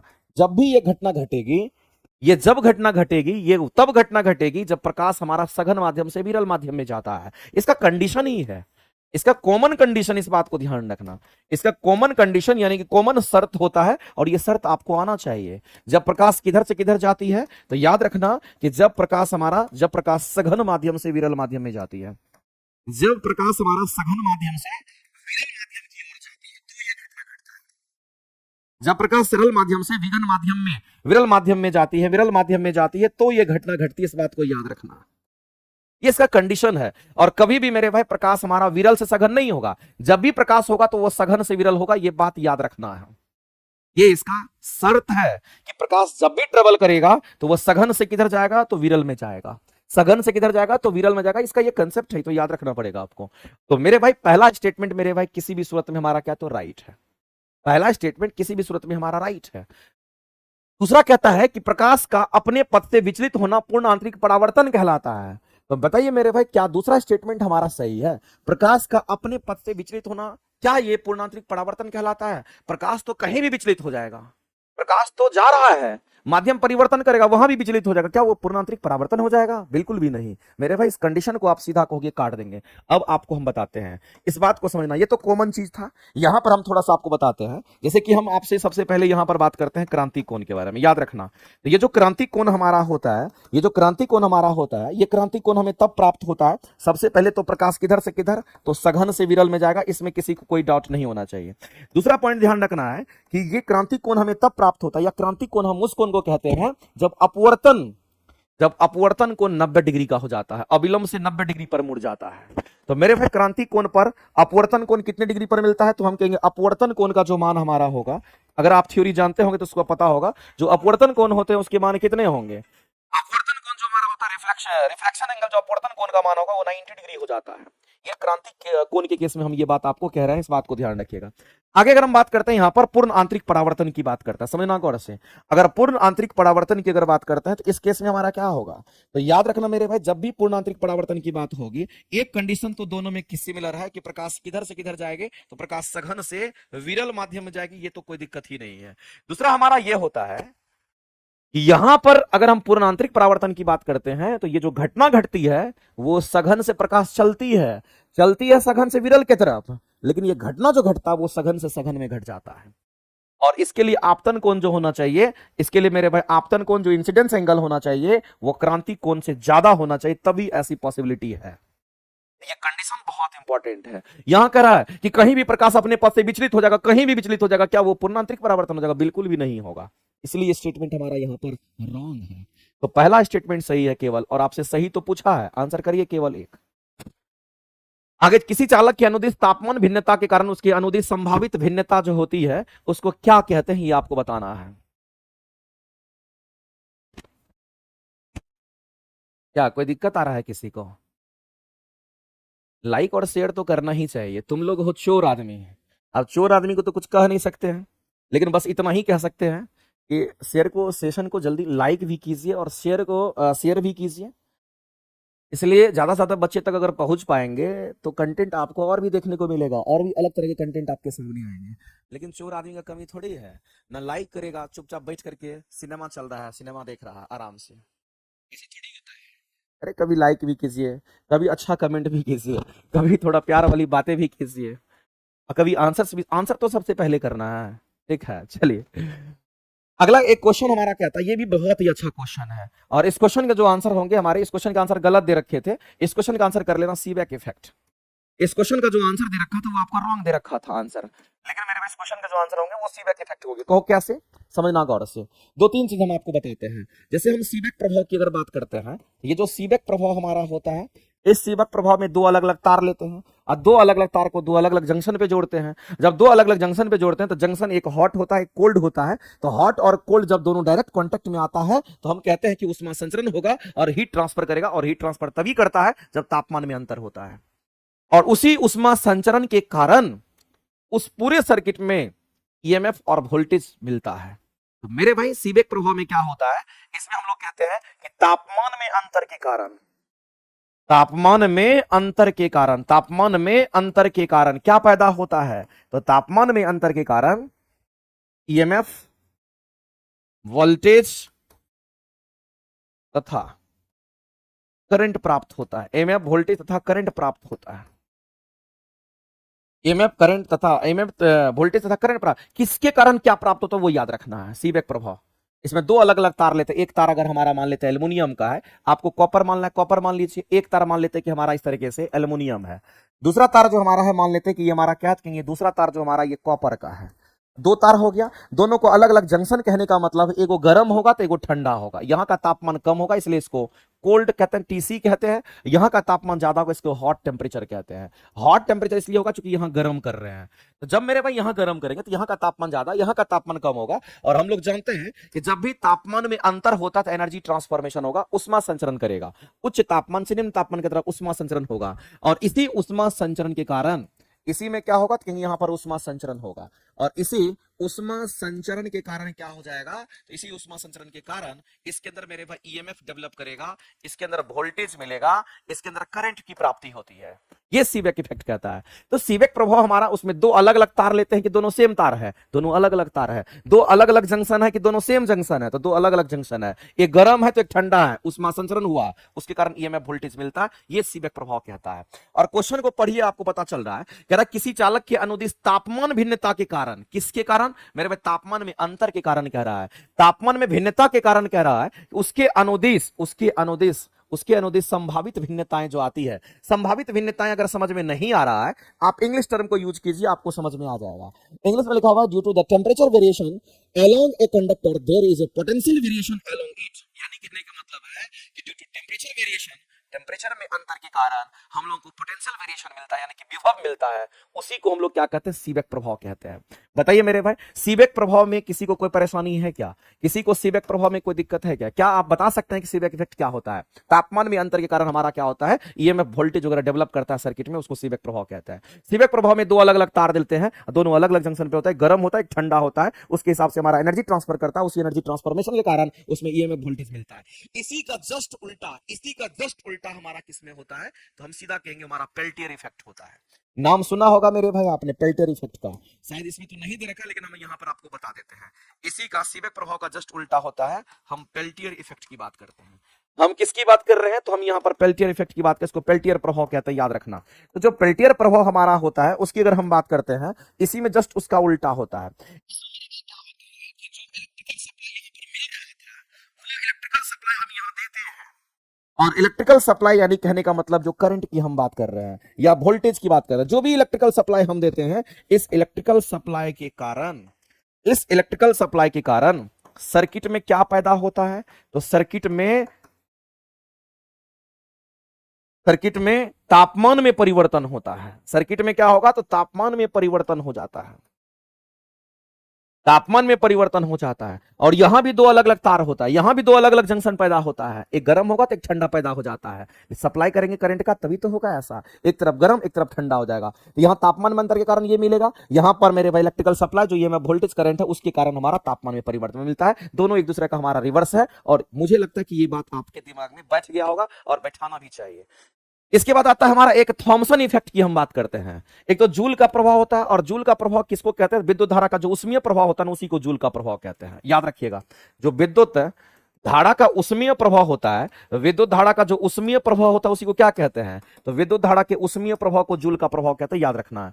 एक मेरे भाई याद रखना, अगर हम लोग यहां पर थॉमसन इफेक्ट की हम बात कर लेते हैं, जो थॉमसन इफेक्ट होता है इसमें क्या होता है? तो याद रखना, थॉमसन इफेक्ट में सिंगल वायर लेते हैं, सिंगल कंडक्टर लेते हैं, सिंगल तार लेते हैं, इसमें दो अलग अलग तार नहीं लेते हैं। इसमें क्या लेंगे मेरे भाई? तो इसके अंदर हम लोग सिंगल तार लेते हैं, सिंगल वायर लेते हैं, और ये क्या करता है? तो सिंगल वायर हम लोग लेते हैं, और इसमें क्या होता है कहेंगे, हमारा क्या होता है? उष्मा को अवशोषित करके तापमान में अंतर पैदा करता है। ये उष्मा अवशोषण कर, ये उष्मा क्या करता है? तो अवशोषण कर तापमान में परिवर्तन हो जाता, तापमान में परिवर्तन करता है, तो उसको थॉमसन इफेक्ट कहते हैं। इस बात को ध्यान रखिएगा। चलिए आगे चलते हैं। जब इलेक्ट्रॉन की गतिज ऊर्जा बढ़ जाती है तो तरंग की तरंग दैर्घ्य क्या होगी? बताइए तो इस क्वेश्चन के आंसर। कल भी बताए थे ऐसे क्वेश्चन, एक बार हम चाहेंगे कि जितने लोग लाइव देख रहे हैं आप सभी लोग आंसर करिए। सिंगल वायर अनवैरेज थॉमसन इफेक्ट, क्या बात है? इस क्वेश्चन के आंसर आपको करके बताने हैं। क्या कह रहा है क्वेश्चन? बहुत अच्छा है, कल भी बताए थे इस तरह से। यहां से क्वेश्चन मेरे भाई याद रखना है, डी ब्रोगली वेवलेंथ को कभी भूलिए नहीं। अगर डी ब्रोगली वेवलेंथ को अगर याद कीजिएगा तो बहुत कुछ क्वेश्चंस आपके बनेंगे। कल भी एक क्वेश्चन इस पर आया था, और डी ब्रोगली वेवलेंथ का कंसेप्ट डी ब्रोगली नामक साइंटिस्ट ने दिया था। अब डी ब्रोगली वेवलेंथ का जो रिलेशन होता है, वेवलेंथ को हम लोग लैम्डा से दिखाते हैं। ये डी ब्रोगली वेवलेंथ का लैम्डा है, इसी को वेवलेंथ कहते हैं। और ये कितना होगा? तो हमारा एच अपन में क्या होता है? एम भी होता है। एच अपन में हमारा एम भी होता है। अब मेरे भाई एक बात बताइए, हम आपसे जानना चाहते हैं, यहाँ इलेक्ट्रॉन की गतिज ऊर्जा को बढ़ाने की बात कर रहा है। जब इलेक्ट्रॉन की गतिज ऊर्जा बढ़ रही है, इसका मतलब कहीं नहीं कि उसकी वेलोसिटी बढ़ रही है। जब उसकी वेलोसिटी बढ़ेगी तो बताइए तरंग की जो तरंग दैर्घ्य होगी उस पर क्या फर्क पड़ेगा? तो इसमें क्या करते हैं, दो टर्म को हम लोग, दो पैरामीटर को कांस्टेंट मानते हैं। ये प्लैंक्स कांस्टेंट होता है, ये द्रव्यमान भी कांस्टेंट होता है। इन दोनों को कांस्टेंट मान लेते हैं, क्योंकि दोनों कांस्टेंट होता ही है। कहीं भी ले जाइए एच का मान नहीं बदलेगा, कहीं भी ले जाइए द्रव्यमान नहीं बदलेगा, और एच की अपनी वैल्यू होती है। कल भी मैंने बताया था आपको।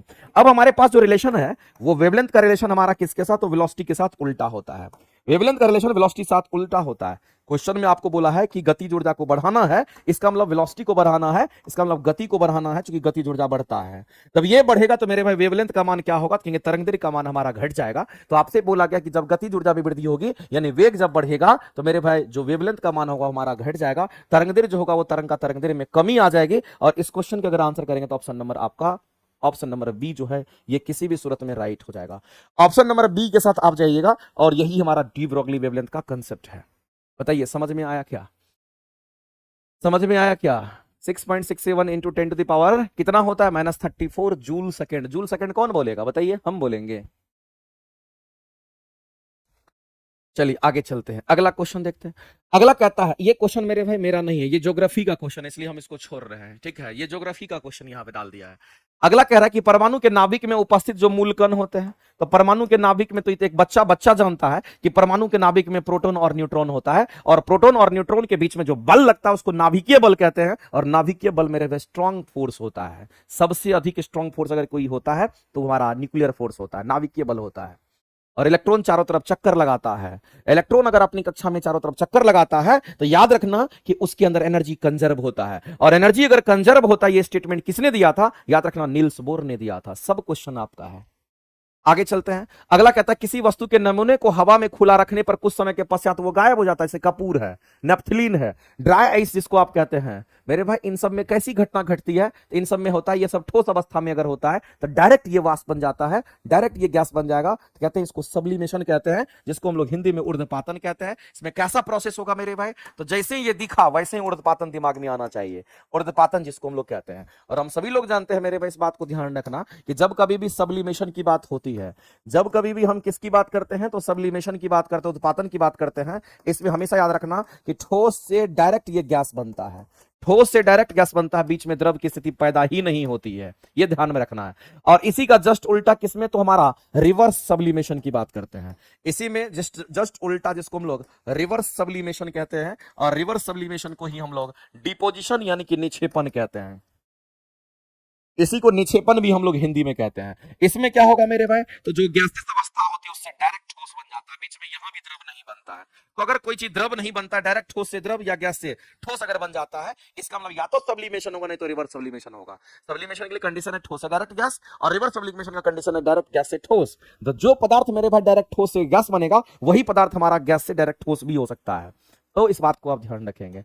आगे चलते हैं, अगला क्वेश्चन हमारा है, और याद रखना जो डिफ्यूजन हमारा होता है, डिफ्यूजन जो होता है, ये डिफ्यूजन हमारा ठोस में भी होता है, द्रव में भी होगा और गैस में भी होता है। लेकिन याद रखना मेरे भाई कि डिफ्यूजन अगर हमारा ठोस में होगा तो वो धीरे धीरे होता है, उसके बाद किसमें, तो कहेंगे उससे ज्यादा हमारा फास्ट किसमें, तो द्रव में होगा। और गैस तो हमारा सबसे जल्दी गैस के मॉलिक्यूल्स डिफ्यूज कर जाते हैं, इसलिए विसरण अगर किसी में फास्ट होता है तो वो गैस में होता है, स्लो किसमें, तो ठोस में होता है, लेकिन होता तीनों में है। अगला क्वेश्चन है मेरे भाई, आपको बताना है कि कौन सा मिलान करना है, वैलेंसी आपको बताना है। और वैलेंसी आप जानते हैं कि बाहरी कक्षा के इलेक्ट्रॉन जो हमारे होते हैं वही वैलेंस इलेक्ट्रॉन होते हैं, लेकिन याद रखना है अगर बाहरी कक्षा के इलेक्ट्रॉन 1 है, 2 है, 3 है, 4 है, वही उसका वैलेंस इलेक्ट्रॉन हो जाएगा। अगर बाहरी कक्षा के इलेक्ट्रॉन 7 है, 6 है, 5 है, 8 है, तो वैसी परिस्थिति में वैलेंसी निकालने के लिए हम लोग 8 में से बाहरी कक्षा के इलेक्ट्रॉन को घटा करके निकालते हैं, याद रखना इस बात को।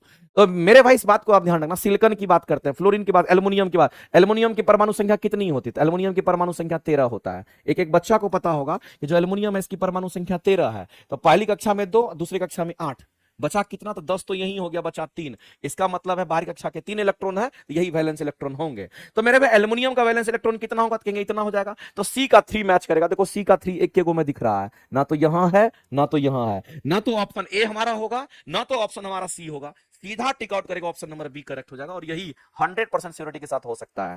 दूसरा भी मिला लीजिए मेरे भाई। अगर हम बात करते हैं सिलिकॉन की बात करते हैं, सिलिकॉन का कितना होता है, तो कहेंगे हमारा एल्युमिनियम के बाद हमारा सिलिकॉन ही होता है। सिलिकॉन का 14 होगा, तो 14 में क्या होगा, 2 8 फिर तो 4 आ जाएगा, 8 2 10 4 14। इसका मतलब ए का हमारा 4 हो जाएगा, तो कहेंगे ए का हमारा 4 मैच कर रहा है, उसके बाद सी का हमारा 3 मैच कर रहा है। तो देखिए ए का 4 कहां मैच कर गया ना, सी का 3 मैच कर गया, बी का 1 भी हो जाएगा। उस तरह से सल्फर का आप निकाल सकते हैं। सल्फर का कितना होता है, 16 होता है। 16 के लिए अगर देखेंगे तो 2 हो गया, फिर 8 हो गया, फिर बचा कितना, 2 8 10, यहां देखो 6 बच गया है। तो ये इसका वैलेंस इलेक्ट्रॉन नहीं है। वैलेंस इलेक्ट्रॉन यहां बाहरी कक्षा में अगर 6 इलेक्ट्रॉन है, तो इसकी वैलेंसी अगर निकालनी होगी तो यहां पर क्या करना है, 8 में से बाहरी कक्षा के इलेक्ट्रॉन को घटा देना है, और फाइनली ये 2 हो जाएगा। तो मेरे पास सल्फर का कितना, तो हम कहेंगे 2 होगा, यानी कि डी का हमारा 2 हो जाएगा। तो आप देख लीजिए मेरे भाई डी का 2 मैच कर रहा है कि नहीं, तब तो ये हमारा होना ही है। तो ऐसे हम लोग बनाते हैं, इस बात को याद रखना, सिंपल सा है लेकिन याद तो रखना पड़ेगा। चलिए अगला क्वेश्चन पर पहुंचते हैं। नेक्स्ट हमारा कहता है कि प्रदीप्ति नली में सर्वाधिक जो प्रयोग होने वाली वस्तु है हमारा कौन सा होगा। मेरे भाई एक बात बताइए, आपने ट्यूबलाइट देखा है कि नहीं देखा है। घर में ट्यूबलाइट यूज करते हैं जिससे प्रकाश निकलती है, तो घर में जो ट्यूबलाइट यूज करते हैं हम उसकी बात करते हैं। एक्चुअली में जब आप ट्यूबलाइट को देखते हैं तो ट्यूबलाइट कहीं ना कहीं मेरे भाई ऐसा होता है, इसको हम लोग ट्यूबलाइट कहते हैं। ये हमारा क्या होता है, ट्यूबलाइट होता है। इसका ये वाला जो सिरा होता है, ये वाला जो सिरा होता है उसको हीटिंग एलिमेंट कहते हैं, यानी ये इधर हमारा गर्म होता है, इसको हीटिंग एलिमेंट के नाम से हम लोग जानते हैं। ये इसको हम लोग क्या कहेंगे, तो ये हमारा यहाँ पर इसमें हीटिंग क्वाइल लगा हुआ रहता है, ये क्वाइल हमारा गर्म करता है। इधर भी क्या होगा, तो कहीं इसको भी हम लोग हीटिंग क्वाइल कहते हैं। तो दोनों तरफ हमारा क्या होगा, तो कहीं यहाँ पर हीटिंग क्वाइल होता है। अब इसके अंदर जो गैसियस पदार्थ होते हैं, जो आयनाइज्ड हो जाता है हमारा, वो गैसियस पदार्थ हमारा क्या होगा, तो मरकरी, हमारा मरकरी वाष्प होता है। मरकरी हमारा वाष्प होता है, साथ में हम लोग आर्गन जो गैस होता है उसको मिलाते हैं। तो मरकरी वाष्प हो गया, आर्गन गैस हमारा होता है, ये आयनाइज्ड होता है इसके अंदर। और एक बात आप जान लीजिए, इसके जो बाहरी परत होती है इसको हम लोग कहते हैं कि हमारा क्या है, ग्लास ट्यूब होता है। ये क्या है, तो कहेंगे इसके ऊपर में जो बाहरी परत होती है वो ग्लास ट्यूब है। लेकिन इसके जो आंतरिक परत की अगर हम बात करते हैं, ये तो बाहरी परत है। ये कैसी परत है, कहेंगे ये बाहरी परत की हम बात करते हैं। ये ट्यूबलाइट की जो बाहरी परत होती है वो ग्लास का होता है, लेकिन ट्यूबलाइट के अंदर की जो परत होती है, अंदर वाली जो परत होती है, हम इसकी बात करते हैं। तो मेरे भाई ग्लास ट्यूब या फिर हम ट्यूबलाइट की अगर बात करते हैं, उसकी जो आंतरिक परत होती है, इस आंतरिक परत को हम लोग किससे कोटिंग कर देते हैं, तो याद रखना फ्लोरोसेंट मटेरियल से हम लोग कोटिंग करते हैं। तो इसको किससे कोटिंग करेंगे, तो फ्लोरोसेंट की हम बात कर रहे हैं। फ्लोरेसेंट जो मटेरियल होता है उसकी कोटिंग करते हैं। अंदर में फ्लोरेसेंट मटेरियल की कोटिंग कर देते हैं, अंदर में फ्लोरेसेंट मटेरियल की क्या करते हैं, तो कोटिंग कर देते हैं। और यही फ्लोरेसेंट मटेरियल की जो कोटिंग करते हैं, तो यही फ्लोरेसेंट मटेरियल क्या करता है, तो यही मेरे भाई क्या करता है, इसके अंदर जो आयंस हमारे निकलते हैं उस आयंस को क्या करता है, तो ये आयंस को अवशोषित कर लेता है। ये आयंस को क्या करता है, तो कहेंगे ये आयंस को एब्जॉर्ब कर लेता है और ये आयंस को अवशोषित कर लेता है। इस बात को ध्यान रखना, ये आयंस को क्या करता है, तो कहेंगे यहां पर अवशोषित कर लेता है। और जब ये आयंस को अवशोषित कर लेता है तो ऐसी परिस्थिति में यहीं से मेरे भाई प्रकाश निकलता है। यहीं से क्या निकलता है, तो कहेंगे यहीं से प्रकाश निकलता है। इस बात को आप ध्यान रखेंगे, यहीं से प्रकाश निकलता है। तो आयंस को अवशोषित कौन करेगा, तो हम कहेंगे फ्लोरोसेंट हमारा जो मटेरियल होता है वो हमारा होता है, इसमें फास्फोरस वगैरह होता है, उसकी कोटिंग करते हैं। तो मेरे भाई एक बात बताइए, हम लोगों को यह बात पता चल गया कि प्रदीप्ति नली में सर्वाधिक जो हमारा होता है, सबसे ज्यादा मात्रा में जो हमारा अंदर में भरा हुआ रहता है, मरकरी वाष्प और आर्गन होता है, पारा वाष्प और आर्गन होता है। यानी इस क्वेश्चन के अगर आप आंसर करोगे तो ऑप्शन नंबर आपका सी करेक्ट हो जाएगा। ऑप्शन नंबर सी जो है ये किसी भी सूरत में हमारा राइट हो जाएगा। ऑप्शन नंबर सी को करेक्ट हम लोग करेंगे।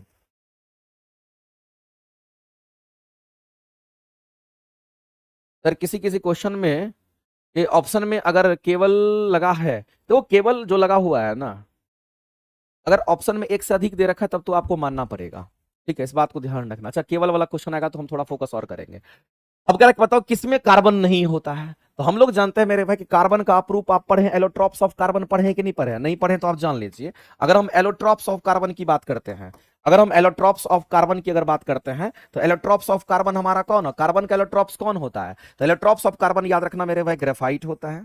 कौन होगा, तो याद रखना ग्रेफाइट होता है। याद रखना हमारा क्या होगा, तो कहेंगे डायमंड, इसको नहीं भूल सकते हो, ये डायमंड की बात करें इसको हीरा कहते हैं। साथ ही साथ मेरे भाई याद रखना हम फुलरीन की बात कर रहे हैं। ये तीनों जो हमारा होता है, ये तीनों के तीनों क्या है, तो कार्बन के एलोट्रॉप्स हैं। ये मेरे भाई कार्बन कार्बन ही होता है, इसमें इसमें दूसरा कोई तत्व हमारा मिलावट नहीं होता, प्योर कार्बन ही होता है। ग्रेफाइट भी प्योर कार्बन, ये भी प्योर कार्बन और ये भी प्योर कार्बन का होता है। तो किसमें कार्बन नहीं है बोला गया, तो मेरे भाई इसमें तो कार्बन होता है, इसमें भी कार्बन होता है, कोयला में भी कार्बन होता है। हम सभी लोग जानते हैं कोयला हमें कार्बन कैसे नहीं होता है, हम लोग जानते हैं मेरे भाई, जब हम कोयला की बात करते हैं, जब हम कोल की बात करते हैं, तो ये कोयला कितने प्रकार का होता है बताओ जल्दी से। तो तुम कहोगे सर कोयला की बात करेंगे ना, तो कोयला 4 प्रकार का होता है, जिसमें अगर हम बात करते हैं तो एंथ्रासाइट का नाम आपने सुना होगा, सबसे बढ़िया क्वालिटी का कोयला होता है। दूसरा मेरे भाई आपने नाम सुना होगा बिटुमिनस का, आपने नाम सुना होगा बिटुमिनस कोयला का, आपने नाम सुना होगा लिग्नाइट का, नहीं सुने हैं तो बताइए, लिग्नाइट भी होता है। और चौथा मेरे भाई सबसे घटिया क्वालिटी का कोयला जिसको हम लोग कहते हैं पीट, जिसमें कार्बन का परसेंटेज सबसे कम होता है। कार्बन का परसेंटेज मेरे भाई यहां पर अगर देखिएगा तो ये आपको 95% से भी अधिक होता है एंथ्रासाइट में, जो हमारा अमेरिका में सबसे ज्यादा इस्तेमाल होता है। बिटुमिनस की अगर बात करते हैं तो इसमें कार्बन का जो परसेंट होता है ये हमारा 85% के आसपास होता है, ये 80 से 85% के आसपास हमारा यहां पर बिटुमिनस में कार्बन होता है। लिग्नाइट की अगर हम बात करते हैं तो इसमें जो कार्बन का परसेंटेज हमारा होता है, याद रखना मेरे भाई 60 से लेकर के 75% के आसपास आपको मिलेगा। और जो पीट सबसे घटिया क्वालिटी का होता है, इसमें कार्बन का परसेंटेज लगभग हमारा लगभग बोलिए 40% होता है, मिट्टी मिला हुआ रहता है, इसलिए ये हीट कम पैदा करता है। तो कार्बन परसेंटेज के हिसाब से ही, तो कार्बन परसेंटेज ज्यादा कम है उसके हिसाब से ही कोयला का हम लोग क्लासिफिकेशन किए हैं। सबसे बढ़िया क्वालिटी का कोयला एंथ्रासाइट होता है। तो मेरे भाई कोयला में भी तो हमारा क्या होगा, कहेंगे कार्बन होता है, तो इन सभी में कार्बन होगा। तो उपयुक्त में से एक साथ किया नहीं कहेंगे इसमें, तो किसमें नहीं होता, तो उपयुक्त में से कोई नहीं, सब में तो होता है। आंसर क्या करेंगे इस क्वेश्चन का, जो आंसर करेंगे तो हम लोग आंसर क्या करेंगे बताइए जल्दी से फास्ट। देखिए आप लोग भी आंसर आंसर करते रहिए बीच बीच में। इस क्वेश्चन के आंसर क्या करेंगे जल्दी से मेरे भाई, जो आंसर है इस क्वेश्चन के उपयुक्त में से कोई नहीं, ऑप्शन ई के साथ आप जाइएगा, क्योंकि इसमें भी होता है, इसमें भी होता है, इसमें भी होता है, पूछ रहा है कि किसमें नहीं होता, सब में तो होवे करता है। दूसरी बात जो ग्रेफाइट होता है, ये ग्रेफाइट की अगर हम बात करते हैं, इसका एक कार्बन, सॉरी ग्रेफाइट की अगर बात करें, ये लेयर्ड स्ट्रक्चर हमारा होता है, ये क्रिस्टलाइन स्ट्रक्चर में हमारा होता है, दोनों अलग अलग चीजें हैं, इस बात को ध्यान रखना। ये लेयर्ड स्ट्रक्चर होता है, ये क्रिस्टलाइन स्ट्रक्चर होता है। डायमंड की बात करते हैं तो एक कार्बन 4 कार्बन से घिरा हुआ होता है, जबकि इसमें एक कार्बन 3 कार्बन से घिरा होता है। अगर एक कार्बन 4 कार्बन से घिरा हुआ रहेगा तो इसमें मुक्त इलेक्ट्रॉन नहीं होगा, जबकि इसमें एक कार्बन 3 कार्बन से घिरा होता है, इसमें मुक्त इलेक्ट्रॉन होता है। और अगर इसमें मुक्त इलेक्ट्रॉन है तो मुक्त इलेक्ट्रॉन विद्युत धारा का भी प्रवाह करता है, और मुक्त इलेक्ट्रॉन हमारा उष्मा का भी प्रवाह करता है, ये दोनों काम करता है। इसमें मुक्त इलेक्ट्रॉन नहीं है, लेकिन इसके अंदर क्रिस्टलाइन सॉलिड है, तो ये उष्मा का संचरण हमारा कर देता है। फुलरीन की बात करते हैं, इसको कार्बन से C60 के नाम से हम लोग जाते हैं, 60 कार्बन का हमारा होता है, फुटबॉल के आकार का होता है, इस बात को आप सभी लोग जानते होंगे। चलिए आगे बढ़ते हैं। अगला है कि अशुद्ध जल से बड़ी मात्रा में पेयजल तैयार करते हैं। पेयजल मतलब पीने वाला पानी की बात करते हैं, यानी शुद्ध पानी की बात कही जा रही है। बताइए मेरे भाई, इस क्वेश्चन के आंसर आपको बताने हैं जल्दी से फास्ट। तो इसमें जो प्रोसेस हम लोग यूज करते हैं, एक लाइन इसमें बहुत इंपॉर्टेंट दे रखा है, कहता है कि अशुद्ध जल से बड़ी मात्रा में मेरे भाई बड़ी मात्रा में जो टर्म लिखा है ना, ये टर्म काफी इंपॉर्टेंट है। बड़ी मात्रा में जो हम लोग पानी को शुद्ध करते हैं, वो कौन सा प्रोसेस हम लोग बड़ी मात्रा में शुद्ध करते हैं, उसको डीसैलिनाइजेशन कहते हैं। और डीसैलिनेशन कहने का मतलब होता है, डीसैलिनेशन कहने का मतलब होता है कि मेरे भाई पानी के अंदर जो लवण होगा उसको बाहर कर देते हैं। तो हम लोग यहां पर ध्यान रखना कि जब कभी भी डीसैलिनेशन की हम बात करते हैं, हम किसकी बात कर रहे हैं, तो यहां पर डीसैलिनेशन की अगर हम बात करते हैं, जिसको आप यहां पर निर्लवणीकरण के नाम से हम लोग जानते हैं, तो डीसैलिनेशन में हमारा क्या होता है, याद रखना मेरे भाई, इसमें हमारे जो लवण होते हैं उसको रिमूव करते हैं। तो याद रखना इसके अंदर हमारा क्या होगा, तो हम लोग रिमूव किसको करते हैं, तो याद रखना remove salt and minerals, remove salt and minerals, remove salt and mineral from water, इस बात को ध्यान रखना। यानी कि जो हमारा गंदा पानी था, उस गंदे पानी से हम लोग सॉल्ट और मिनरल्स को क्या करते हैं, रिमूव करते हैं, बाहर करते हैं। उसी को डीसैलिनेशन के नाम से हम लोग जानते हैं। और सबसे अधिक मात्रा में अगर हमारा जो अशुद्ध जल होता है उसको शुद्ध बनाते तो यही प्रोसेस यूज करते हैं। वैसे मेरे भाई आप ये समझ लीजिए कि इम्प्योर वाटर को प्योर वाटर में परिवर्तित करने के लिए प्रोसेस हमारे पास बहुत है। अगर कोई इम्प्योर वाटर है और इम्प्योर वाटर से अगर प्योर वाटर में अगर परिवर्तित करना है, तो याद रखना प्रोसेस हमारे साथ बहुत सारा है। इम्प्योर वाटर को अगर प्योर वाटर में अशुद्ध जल को शुद्ध जल में परिवर्तित करना है, तो एक तो आप देख ही लिए, जिसको हम लोग डीसैलिनेशन के नाम से हम लोग जानते हैं। दूसरा भी आप जान लीजिए मेरे भाई, वो भी ऑप्शन में दे रखा आपको, डिस्टिलेशन का प्रोसेस हम लोग यूज करते हैं। तीसरा भी आपको ध्यान रखना है, जिसको हम लोग आयन एक्सचेंज मेथड कहते हैं। आयन एक्सचेंज मेथड की हम बात करते हैं। और भी याद रखना है तो याद रख लीजिए, जियोलाइट प्रोसेस की हम बात करते हैं। किसकी बात करते हैं, तो यहां पर जियोलाइट प्रोसेस की बात करते हैं। जियोलाइट प्रोसेस भी हमारा होता है। ये सब वैसे प्रोसेस हैं जो इंप्योर वाटर को प्योर वाटर में परिवर्तित कर देता है, यानी जो अशुद्ध जल होता है उसको शुद्ध जल में परिवर्तित कर देता है, यानी कि उसको पृथक करने का ये काम करता है। तो ये सब हमारा होता है। लेकिन अगर सबसे अधिक मात्रा में अगर बोलेगा, तब हम लोग डिसैलिनेशन आप लोग टिक आउट करोगे। आगे चलते हैं। आगे कहता है निम्नलिखित में से किसकी मात्रा अम्ल, हाँ, किसकी मात्रा अम्ल वर्षा में सबसे अधिक होती है। ये भी एक क्वेश्चन है मेरे में, अम्ल वर्षा में सबसे अधिक बोल दिया गया, इसको अंडरलाइन करिए। सबसे अधिक पूछा गया, उसके हिसाब से आंसर करना है। तो हम लोग जानते हैं कि अम्लीय वर्षा जो होती है वो कैसे होती है। तो एक बात बताइए मेरे भाई, जब कभी भी आपके सामने अम्लीय वर्षा की अगर बात करता है, तो आपके जहन में क्या चलता है, अम्लीय वर्षा किसके कारण होता है। तो आप सर सीधा कहेंगे सर अम्लीय वर्षा कहने का मतलब है सल्फ्यूरिक एसिड, जिसको आप H2SO4 कहते हो, जिसको आप नाइट्रिक एसिड, जिसको आप HNO3 कहते हो, इसका मुख्य कारण हमारा होता है। लेकिन इसमें भी बड़ी मात्रा में अगर कोई हमारा करता है तो हम कहेंगे H2SO4 करता है, ये H2SO4 करता है अम्लीय वर्षा। तो मेरे भाई हम लोग सीधा कहेंगे ये हमारा अम्लीय वर्षा सबसे अधिक होता है। तो आपको ध्यान रखना है किसकी मात्रा अम्ल वर्षा में सबसे अधिक होती है, तो हमारा सल्फ्यूरिक एसिड की मात्रा जो होती है अम्ल वर्षा में सबसे अधिक होती है। और इस क्वेश्चन के आंसर हम लोग क्या करेंगे, तो ऑप्शन नंबर सी राइट करेंगे। ये आंसर नहीं करेंगे क्योंकि मात्रा के हिसाब से पूछा था इसलिए चौथा हार देंगे। लेकिन दूसरी बात आपको ध्यान रखना है, जो अम्लीय वर्षा हमारा होता है ना, जो अम्लीय वर्षा हमारा होता है, हम लोग जानते हैं कि हमारे वायुमंडल में क्या है, सल्फर डाइऑक्साइड गैस। हमारे वायुमंडल में क्या है, ऑक्सीजन है। जब बारिश होती है तो उसको क्या मिलता है, पानी मिलता है। और इसी के साथ जब इसका रिएक्शन होता है तो ये किसका निर्माण करता है, H2SO4 का निर्माण करता है। और इसी को कह देते हैं अम्लीय वर्षा। इसी को हम लोग क्या कह देते हैं, तो इसी को हम लोग अम्लीय वर्षा कह देते हैं। इस बात को ध्यान। इसी तरीके से नाइट्रोजन डाइऑक्साइड का भी हमारा होता है। अगर इसको बैलेंस करना होगा तो 2 से मल्टीप्लाई यहां भी करिए, तो फिर 2 से मल्टीप्लाई आपको यहां भी करना पड़ेगा, और तब जाकर के ये कंप्लीट रूप से हमारा क्या होगा, तो बैलेंस हो जाएगा। यही हमारा होता है, इस बात को आप ध्यान रखना। यही चीज हमारे वायुमंडल में सल्फर डाइऑक्साइड गैस की मात्रा ज्यादा होती है, नाइट्रोजन डाइऑक्साइड गैस की तुलना में सल्फर डाइऑक्साइड गैस की मात्रा ज्यादा होती है, इसीलिए इसकी मात्रा हमारा ज्यादा मिल जाता है।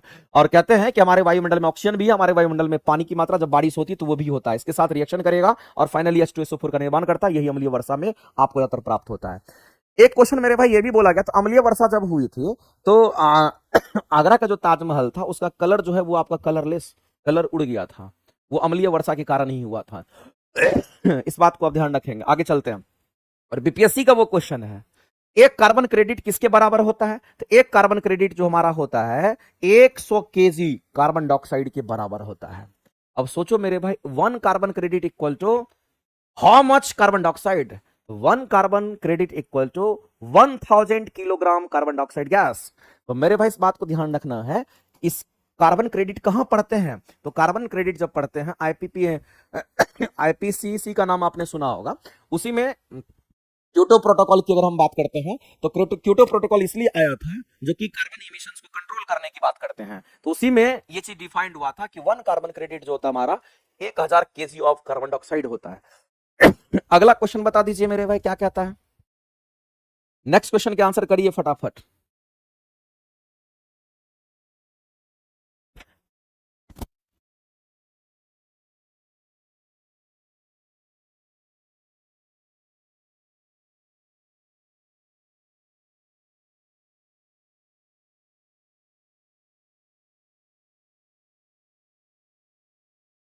जितने लोग लाइव देख रहे हैं सभी लोग मेरे भाई सेशन को लाइक भी कीजिए, जितने लोग लाइव देख रहे हैं सभी लोग सेशन को लाइक वाइक भी कीजिए और हम लोग इस क्वेश्चन का आंसर भी करिए। इस क्वेश्चन का आंसर फटाफट करके आप लोग बता दीजिए। हेलो,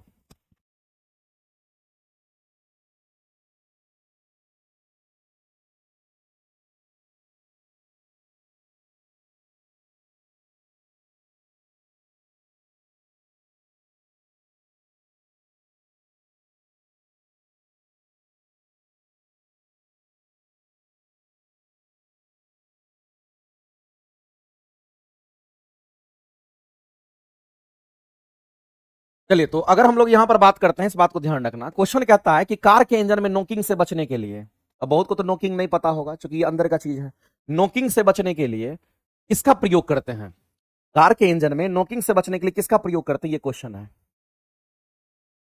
कार के इंजन में नोकिंग से बचने के लिए किसका प्रयोग करते हैं, ये पूछा गया है। तो मेरे भाई इस बात को ध्यान रखना, नोकिंग होता क्या है। सबसे पहला चीज तो आपके दिमाग में यही आएगा, सर ये नोकिंग नोकिंग होता क्या है। तो हम आपको कहना चाहते हैं कुछ अलग नहीं है, सिंपल सा चीज है, प्यार से समझिए, समझ में आ जाएगा। अगर हम नोकिंग की अगर कभी भी बात करें ना, और कार के इंजन में ही नोकिंग होता है। जब नोकिंग की हम बात करते हैं तो नोकिंग हमारा क्या होता है, जैसे मान के चलते हैं गाड़ी हमारा चल रहा है, इंजन चल रहा है और अचानक इंजन में वाइब्रेशन हो जाता है, कंपन होने लगता है, वो अच्छा चीज तो है नहीं, उसी को नोकिंग कहते हैं। नोकिंग क्या है मेरे भाई, तो इंजन की अगर हम बात करते हैं, जो इंजन होता है इंजन में वाइब्रेशन यानी कंपन,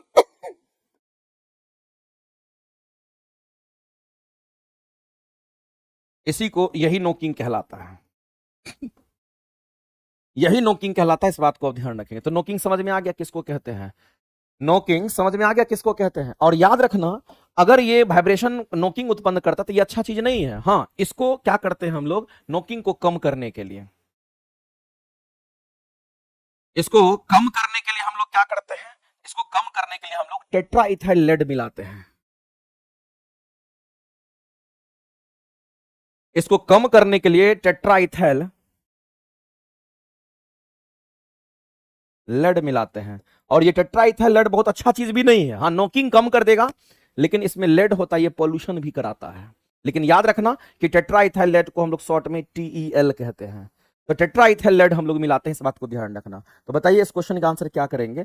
तो यहां पर लेड टेट्राएथिल लिख दिया, उसी का नाम लिखा गया इस तरीके से, आप वैसे पढ़िए, आप ऐसे ही पढ़िएगा। तो आप आंसर क्या करेंगे, तो ऑप्शन नंबर हमारा यहां पर सी करेक्ट हो जाएगा। ऑप्शन नंबर जो सी है वो आपका राइट हो जाएगा। नेक्स्ट आगे चलते हैं, अगला क्वेश्चन निम्नलिखित में विचार करना है और आपको बताना है कि कौन सा हमारा कठोर जल के लिए उपयुक्त नहीं है। कठोर जल के लिए उपयुक्त नहीं है मेरे भाई, जब हम साबुन यूज करते हैं ना, जब हम लोग साबुन अगर यूज करते हैं तो साबुन जो यूजफुल होता है, याद रखना मृदु जल के लिए होता है। ये किसके लिए होगा, तो मृदु जल के लिए उपयोगी, मृदु जल के लिए उपयोगी होता है। ये किसके लिए उपयोगी होगा, तो ये मृदु जल के लिए उपयोगी होता है। साबुन कभी भी मेरे भाई कठोर जल के लिए उपयोगी नहीं होता है। जबकि अपमार्जक जिसको हम लोग कहते हैं, जिसको अपमार्जक कहते हैं, जिसको डिटर्जेंट आप कहते हो, ये जो डिटर्जेंट हमारा अपमार्जक होता है, ये अपमार्जक हमारा दोनों के लिए होता है। ये मृदु जल के लिए भी हमारा उपयोगी होता है, साथ ही साथ मेरे भाई हम कहेंगे ये कठोर जल जिसको कहते हैं उसके लिए भी होता है। अब यहां पर बात आती है कि कठोर जल के बारे में क्वेश्चन पूछा गया है, और कठोर जल के लिए उपयुक्त कौन सा नहीं है वही ना बताना है जी। तो कठोर जल के लिए बताइए कौन सा उपयुक्त नहीं है। सबसे पहला चीज है, कठोर जल हम लोग पीते भी नहीं है, तो उपयुक्त कौन सा नहीं है, तो कहेंगे पीने के लिए उपयोग नहीं है, कहेंगे मेरे भाई पीने के लिए उपयोग नहीं है। पीने के लिए तो एकदम बिल्कुल कठोर जल का इस्तेमाल हम लोग पीने के लिए नहीं करते हैं। तो कठोर जल का उपयुक्त उपयुक्त कठोर जल के लिए उपयुक्त कौन सा नहीं है? तो पीने के लिए नहीं करते हैं। साबुन से कपड़े धोने के लिए नहीं करते, हाँ डिटर्जेंट से कपड़े धोने के लिए करते हैं, लेकिन साबुन से धोने के लिए तो नहीं करते हैं। बॉयलर्स की अगर बात करते हैं मेरे पास, जो हमारा बॉयलर्स होता है जहां से इलेक्ट्रिसिटी जनरेट होता है, वहां जो बॉयलर हमारा होता है जो पानी को गर्म करके वाष्प बनाता है, उस बॉयलर में डीमिनरलाइज्ड वाटर यूज होता है। उस बॉयलर में कैसा पानी यूज होता है? तो याद रखना उसमें डीएम वाटर इस्तेमाल होता है। उसमें कैसा वाटर यूज होता है? तो उसमें डीएम वाटर यूज होता है। ये डीएम वाटर की हम बात करते हैं, और डीएम वाटर तुम समझ रहे हो किसको बोलते हैं? डीएम वाटर हमारा होता है जो हाईली प्योरिफाइड होता है। डीएम वाटर, इसको डीमिनरलाइज्ड वाटर कहते हैं, ये हाईली प्योरिफाइड होता है। हाईली मेरे भाई प्यूरिफाइड होता है। ये हाईली प्यूरिफाइड होता है, इस बात को ध्यान रखना। हम लोग डीएम वाटर की बात करते हैं, हाईली प्यूरिफाइड होता है। पूरी तरीके से हमारा क्या होता है, इसके अंदर जो वेस्टेज होते हैं उसको निकाल दिया जाता है। हाईली प्यूरिफाइड हमारा होता है डीएम वाटर। इसको हम लोग बॉयलर्स में यूज करते हैं। तो मेरे भाई बॉयलर्स में जो इसको इस्तेमाल करते हैं, हार्ड वाटर को इस्तेमाल नहीं करते हैं। और अगर हाईली प्यूरिफाइड हमारा होता है, हेलो, हाँ बैठिए ना, आते हैं, थोड़ा क्लास ले रहे हैं। बैठिए ना, क्लास लेते हैं, थोड़ा 15-20 मिनट बातें हैं। अच्छा हम भेजते हैं किसी को। भाई भैया,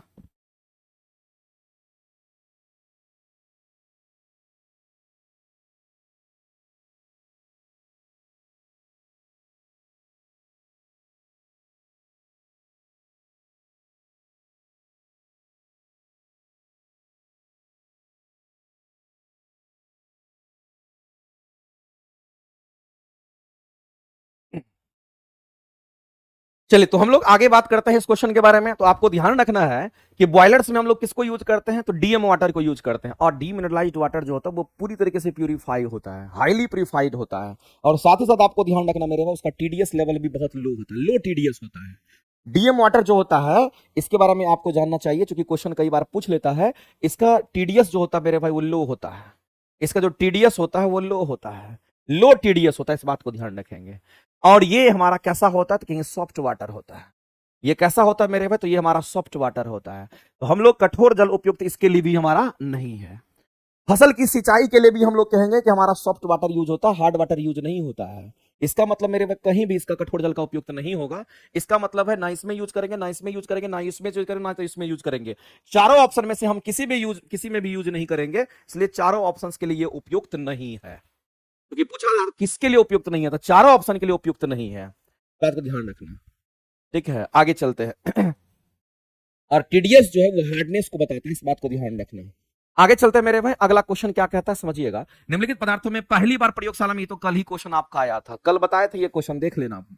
आज डिस्कस नहीं करेंगे इसको, आगे चलते हैं। अगला है बुलेट प्रूफ वस्तु को बनाने के लिए। तो एक बात आप जान लीजिए मेरे भाई, अगर हम यहां पर बुलेट प्रूफ, हम किसकी बात कर रहे हैं? अगर हम यहां पर बुलेट प्रूफ जैकेट्स की अगर बात करते हैं, तो जो बुलेट प्रूफ जैकेट हमारा होता है ये केवलार का बनता है।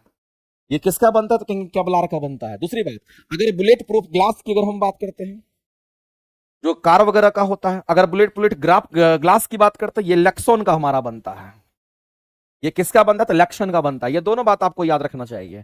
तो मेरे भाई ये दोनों के दोनों हमारे हो जाएंगे, ये भी हो जाएंगे, तो ये भी हमारे हो जाएंगे। हमारा ग्लिप्टॉल हमारा नहीं होता, वो भी हमारा पॉलीमर है, उसका इस्तेमाल हम लोग नहीं करते हैं। तो 1 और 3 हो जाएगा। 1 और 3 कहां है? ऑप्शन नंबर यह है। आगे चलते हैं नेक्स्ट। वायु अनेक गैसों का मिश्रण है, बिल्कुल सही बात है मेरे भाई। हमारा जो वायु है, ये जो वायु है हमारा है, ये जो वायु हमारा है, ये क्या है? तो गैसों का मिश्रण है।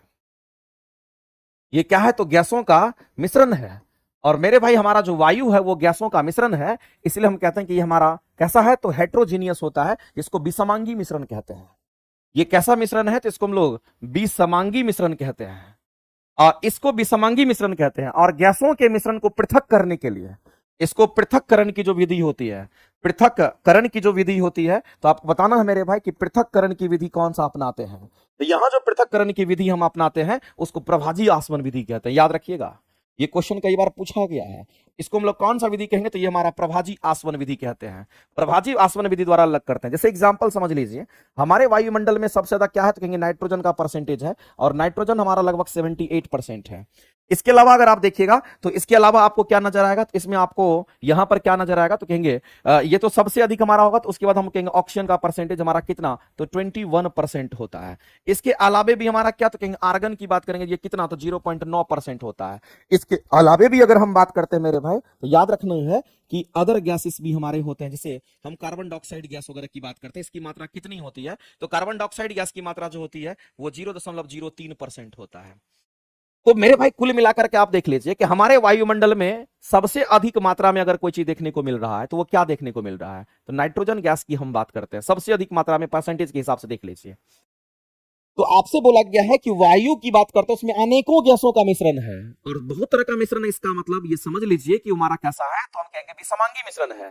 और इस मिश्रण के मुख्य अवयव के बारे में फोकस करना है। तो मुख्य अवयव हमारा दो ही हो सकता है। मुख्य अवयव हमारा जो ज्यादा मात्रा में है, तो जो ज्यादा मात्रा में है हमारा कौन है? नाइट्रोजन और ऑक्सीजन है।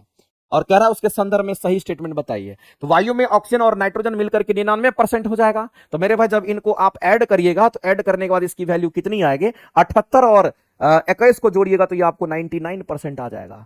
अब बाद बाकी बचा मेरे भाई वो 1% में हमारा होता है। इधर 1% में हमारा रेस्ट हमारा होता है। तो आप यहां पर कहेंगे कि सर पहला स्टेटमेंट हमारा बिल्कुल राइट है।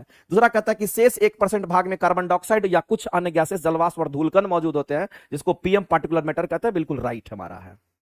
तो मेरे भाई ये दोनों स्टेटमेंट हमारे राइट हैं, और दोनों स्टेटमेंट जब करेक्ट हैं और आपको सही बताना है तो कहेंगे पहला और दूसरा दोनों सही है। दोनों अगर ऑप्शन में दे रखा है तब ऑप्शन सी करिए राइट। तब ऑप्शन क्या करिए? तो आप सीधा करिए कि सी हमारा राइट हो जाएगा, ऑप्शन सी करेक्ट हो जाएंगे। ऑप्शन सी जो है मेरे भाई ये क्या हो जाएंगे? तो राइट हो जाएंगे। इस बात को आप ध्यान रखिएगा, ठीक है। आगे चलते हैं। अगला कहता है कि टेरिडोफाइट्स की बात कर रहे हैं। एक बात बताइए मेरे भाई कि जो टेरिडोफाइटा हमारा होता है उसके संदर्भ में आपको बताना है, औसत कथन का चयन करना है। और एक बात जान लीजिए, अगर कोई टेरिडोफाइट है उसके लिए औसत कथन का अगर हमको चयन करना है, तो टेरिडोफाइटा जमीन पर फैलने वाला पौधा होता है। हम किसकी बात कर रहे हैं? तो हम यहां पर टेरिडोफाइटा की बात करते हैं। याद रखना मेरे भाई ये बिना फूल वाला पौधा होता है। ये कैसा होगा? तो ये हमारा क्रिप्टोगेमी बिना फूल वाला पौधा हो, बिना फूल वाला पौधा होता है। अगर मेरे भाई ये बिना फूल वाला पौधा होगा तो जाहिर सी बात है इसमें हमारा क्या होगा? तो बीज नहीं होगा। जाहिर सी बात है कि इसमें हमारा फल भी नहीं होगा। तो ना तो फल होगा ना तो बीज की हम बात करते हैं, ठीक है। तो ये चीज आपको ध्यान रखना है। तो टेरिडोफाइटा जमीन पर फैलने वाला पौधा होता है, ये जमीन पर फैलता है, इस बात को ध्यान रखना। ये जमीन पर फैलता है, इस बात को ध्यान रखना। ये कहां फैलता है? तो कहेंगे ये जमीन पर फैलता है, इसलिए प्लांट का सरीसृप कहते हैं। अगर ये जमीन पर फैलता है तो मेरे भाई इसमें संवहनी उत्तक देखने को मिलता है। इसमें संवहनी उत्तक होता है।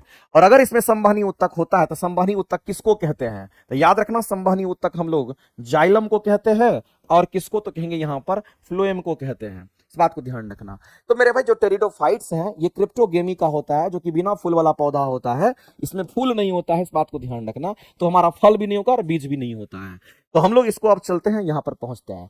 जाइलम और फ्लेम की अनुपस्थिति होती है। हमने क्या बोला मेरे भाई? इसमें जाइलम और फ्लेम मौजूद होता है, ये उत्तक होता है। जब ये उत्तक हमारा होता है तो ये दोनों हमारा होगा। यहां अनुपस्थिति कह रहा है तो कहेंगे ये दोनों तो हमारा होता है, यहां उपस्थित होता है। ये गलत स्टेटमेंट दे रखा था, और औसत को ही चूज करना था, तो दूसरा तो हमारा आंसर राइट हो जाएगा। भ्रूण का विकास होता है किंतु बीज नहीं होता है, बिल्कुल सही बात है मेरे भाई। ये भी स्टेटमेंट हमारा सही है, ये स्टेटमेंट सही है, ये सही है। गलत को खोज रहा था, दो ऑप्शन गलत है। अगला कह रहा है कि युग्मोद्विभक्त पीढ़ी अप्रभावी होते हैं। जो गैमेट होते हैं वो हमारे कैसे होंगे? तो ये कह रहा है कि अप्रभावी होता है। गैमेट हमारे कैसे होंगे? तो अप्रभावी होता है, ये कह रहा है इसमें। तो गैमेट मेरे भाई जनरली गैमेट जो होता है ना, वो गैमेट्स की अगर हम बात करते हैं तो जनरली गैमेट्स के बारे में ये क्वेश्चन पूछा गया है। बताइए बताइए क्या लिखा है इसमें?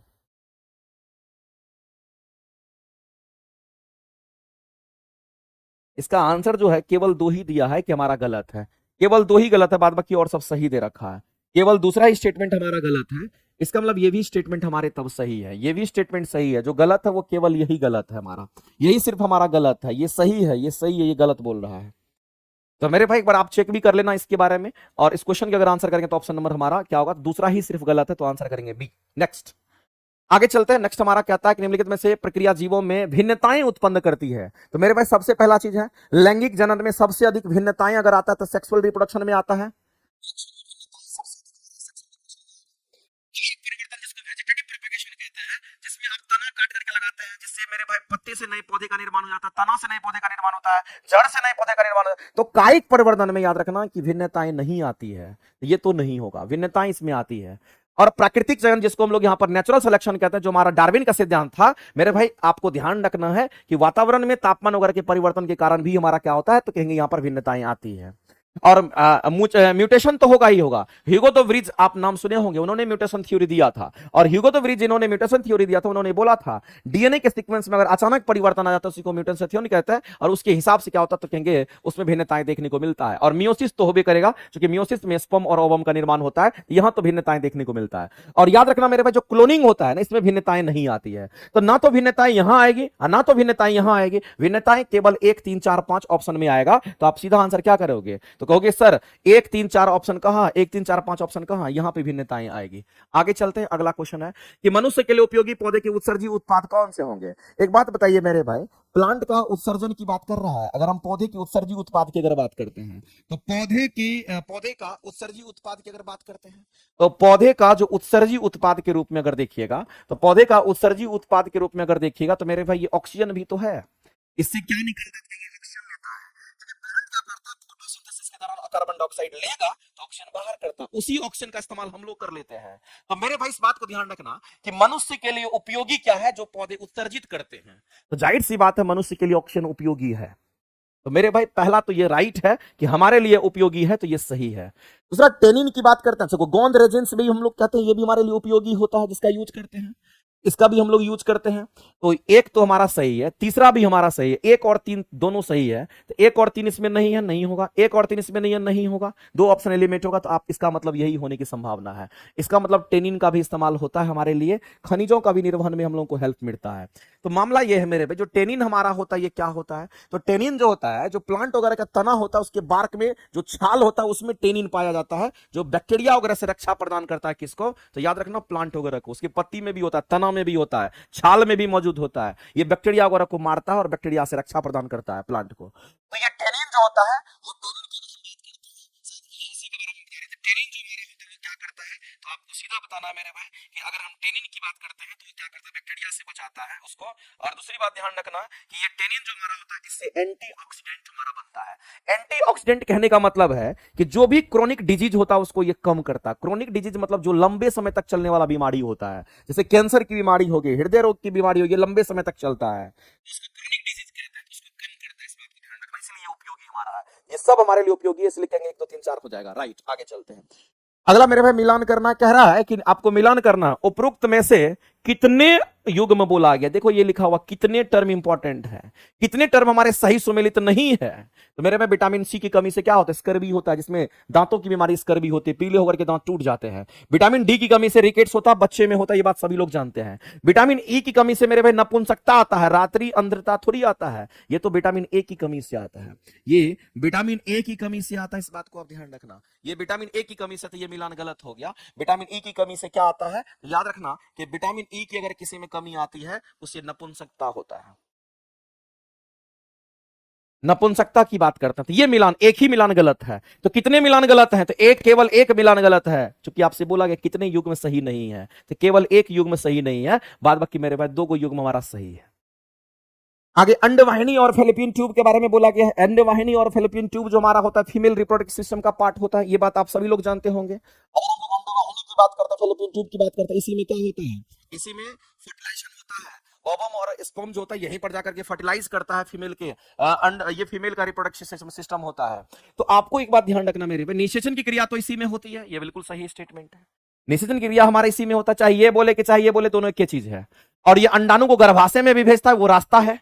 तो जाहिर सी बात है दोनों काम करेगा। इसका मतलब मेरे पे हम लोग क्या कहेंगे, 1 और 2 दोनों राइट हो जाएगा। राइट है तो पूछा गया था। आगे जनसंख्या की विशेषता मापदंड के अध्ययन को क्या कहते हैं, जनसांख्यिकी कहते हैं, इसको डेमोग्राफी कहते हैं। राइट, तो एक हमारा राइट है, इसका मतलब इस क्वेश्चन का केवल 1 करेंगे, ऑप्शन नंबर ए के साथ चाहिए। आगे अमेरिका का साइंटिस्ट था, एक बहुराष्ट्रीय कंपनी मॉन्सेंटो ने एक कीट प्रतिरोधी कपास, मेरे भाई ये बहुत इंपॉर्टेंट है, इस लाइन को ध्यान, एक कीट प्रतिरोधी कपास की बात करें, इसको बीटी कॉटन के नाम से हम लोग जानते हैं, किस्म बनाई थी जिसका भारत के क्षेत्र में परीक्षण किया गया था। तो मेरे भाई दो तरह का चीज बना था, एक तो बीटी कपास या बीटी कॉटन और एक बीटी बैगन या बीटी ब्रिंजाल के नाम से हम लोग जानते हैं। और उसका संबंध हमारा किस जीवाणु से रिलेटेड है, निम्न में से किस जीवाणु के संबंध में परजीवी कपास से है? तो याद रखना मेरे भाई उस जीवाणु का नाम था बैसिलस थ्रैंजिनेसिस के नाम से हम लोग जानते हैं, जिसको बीटी कॉटन कह दिया गया था। तो मेरे भाई इस बात को ध्यान रखना, कीट प्रतिरोधी की हम बात करते हैं, हम किसकी बात करते हैं? तो यहां पर कीट प्रतिरोधी जो हमारा था, जो बनाया गया था, वो हमारा कौन था? तो दो हमारा था, कीट प्रतिरोधी में हमारा दो था, एक को बोल दिया मेरे भाई यहां पर क्या? तो बीटी कॉटन, एक को क्या बोल दिया गया? तो कहेंगे यहां पर एक को बोल दिया गया बीटी कॉटन, और दूसरे को बोल दिया क्या? तो कहेंगे यहां पर बीटी ब्रिंजाल। दूसरे को मेरे भाई यहां पर बीटी ब्रिंजाल की बात करते हैं। बाद में मेरे भाई बीटी ब्रिंजाल को इस पर बैन लगा दिया गया, इसको बैंड कर दिया गया। इसको बैंड इसलिए कर दिया गया, अगर हम बैगन के ऊपर इसका छिड़काव करते हैं तो बैगन के चारों तरफ चलो कीड़ा मकोड़ा नहीं लगेगा, कीट नहीं लगेगा, क्योंकि यह कीट प्रतिरोधी होता है, कीट नहीं लगेगा। लेकिन हम लोग जब खाते हैं तो हम लोगों के लिए हानिकारक था, इसलिए इंडिया में इसको बैन कर दिया गया। लेकिन इसको बैन नहीं किया गया, ये कॉटन में, जो कॉटन का जो कपड़ा वगैरह होता है उसमें इसको डाला गया, तो कीट उसमें नहीं लगता है। तो मेरे भाई इस बात को ध्यान रखना। और बीटी का मतलब ये होता है बी, कैपिटल बी और स्मॉल टी, बीटी का मतलब होता है बैसिलस थ्रैंजिनेसिस, बीटी का मतलब ये होता है बैसिलस थ्रैंजिनेसिस के नाम से हम लोग जानते हैं, इसलिए एक बी लिया, दूसरा टी लिया और नाम रख दिया बीटी। एक इसमें से बी लिया और एक इसमें से टी लिया, नाम रख दिया बैसिलस थ्रैंजिनेसिस, जिसको हम लोग बीटी कहते हैं। आप आंसर करेंगे ऑप्शन नंबर बी। आगे चलते हैं। जीवाणु में माइटोकॉन्ड्रिया की समवर्ती अंग होते हैं। मेरे भाई एक बात बताइए, अगर हम आपसे जानना चाहते हैं, अगर हम किसकी बात कर रहे हैं तो हम जीवाणु की बात करते हैं, और जो जीवाणु होता है ये प्रोकैरियोट्स हैं। ये क्या है? तो आप कहेंगे ये हमारे प्रोकैरियोट्स हैं, इस बात को ध्यान रखना। अगर ये प्रोकैरियोट्स हैं तो इसमें माइटोकॉन्ड्रिया नहीं होता है। इसमें क्या नहीं होता? तो आप सीधा कहेंगे सर प्रोकैरियोट्स है तो इसमें माइटोकॉन्ड्रिया हमारा नहीं होता है। तो जीवाणु में होता क्या है? तो कहेंगे इसमें हमारा मीसोसोम होता है।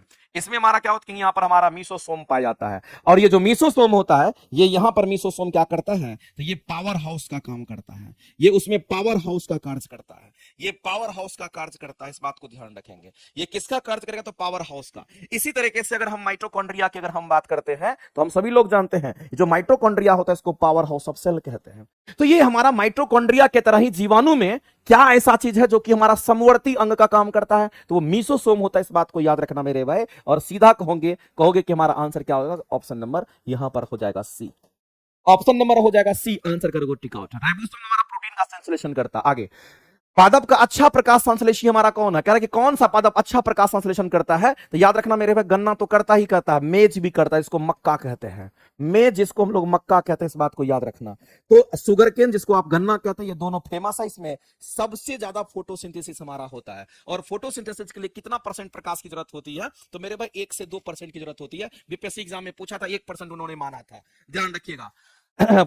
अगला हम लोग बढ़ते हैं। अगला क्वेश्चन हमारा क्या है? निम्नलिखित में से लोहा का सबसे अच्छा अगर स्रोत अगर होता है इन सब में से, तो याद रखना पालक होता है। और पालक में ऑक्जेलिक एसिड भी होता है, याद रखना, जो कि हमारे शरीर के अंदर स्टोन बनाने का काम करता है, कैल्शियम ऑक्जेलेट बनाता है। तो पालक में सबसे अधिक मात्रा में हमारा क्या होता है? आयरन होता है। अगला है टिक एंड माइट्स की बात करते हैं मेरे भाई, ये किससे रिलेटेड है? तो ये हमारा किससे, टिक एंड माइट्स की बात करते हैं, तो आपको याद रखना ये मकड़ी मकड़ा से संबंधित है। ये किससे संबंधित है? कहेंगे ये मकड़ी से संबंधित हमारा होता है, मकड़ी से संबंधित है, इस बात को ध्यान रखना। ये किससे संबंधित? तो मकड़ी से संबंधित है। और जो मकड़ी मकड़ा होता है, याद रखना ये ऑर्थोपोडा है। ये क्या है? तो कहेंगे ये हमारा ऑर्थोपोडा होता है, ये ऑर्थोपोडा संघ का जीव है, ये ऑर्थोपोडा संघ का जीव है, इस बात को याद रखेंगे। और ऑर्थोपोडा संघ का अगर कोई जीव होता है, याद रखना उसमें जॉइंटेड लेग्स होता है।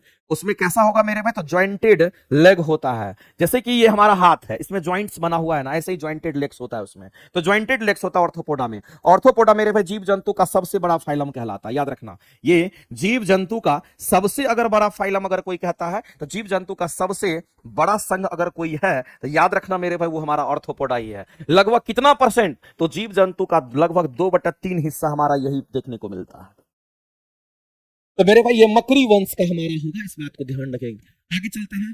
स्तनी में कफर सेल होता है। मेरे भाई मेमल्स की बात करते हैं, जितने भी मेमल्स होते हैं उसमें क्या होता है? तो कफर कोशिका होती है। और जो कफर सेल होता है इसका काम क्या होता है और कहां मौजूद होता है? तो कफर सेल मेरे भाई किसमें? तो यकृत में पाई जाती है। और हम लोग सभी लोग जानते हैं, अगर हम यकृत की बात करते हैं, लीवर की बात करते हैं, तो ये सबसे बड़ी ग्रंथि है।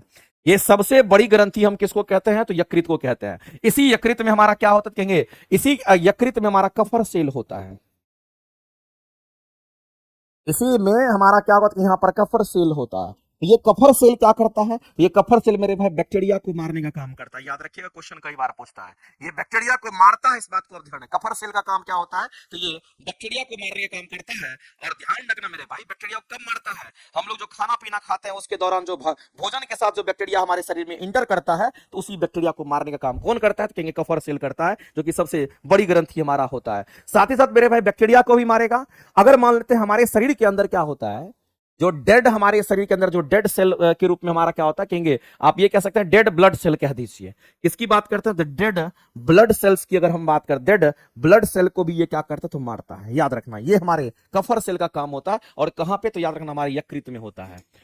गर्भ निरोधक दवाई जो बनाई जाती है वो किसकी बनाई जाती है? तो मेरे भाई गर्भ निरोधक दवाई जो बनाई जाती है, आपको पता होना चाहिए किस हार्मोन को मिलाकर के बनाई जाती है। तो किस हार्मोन की गोलियां खाई जाती है, ये पूछा गया है।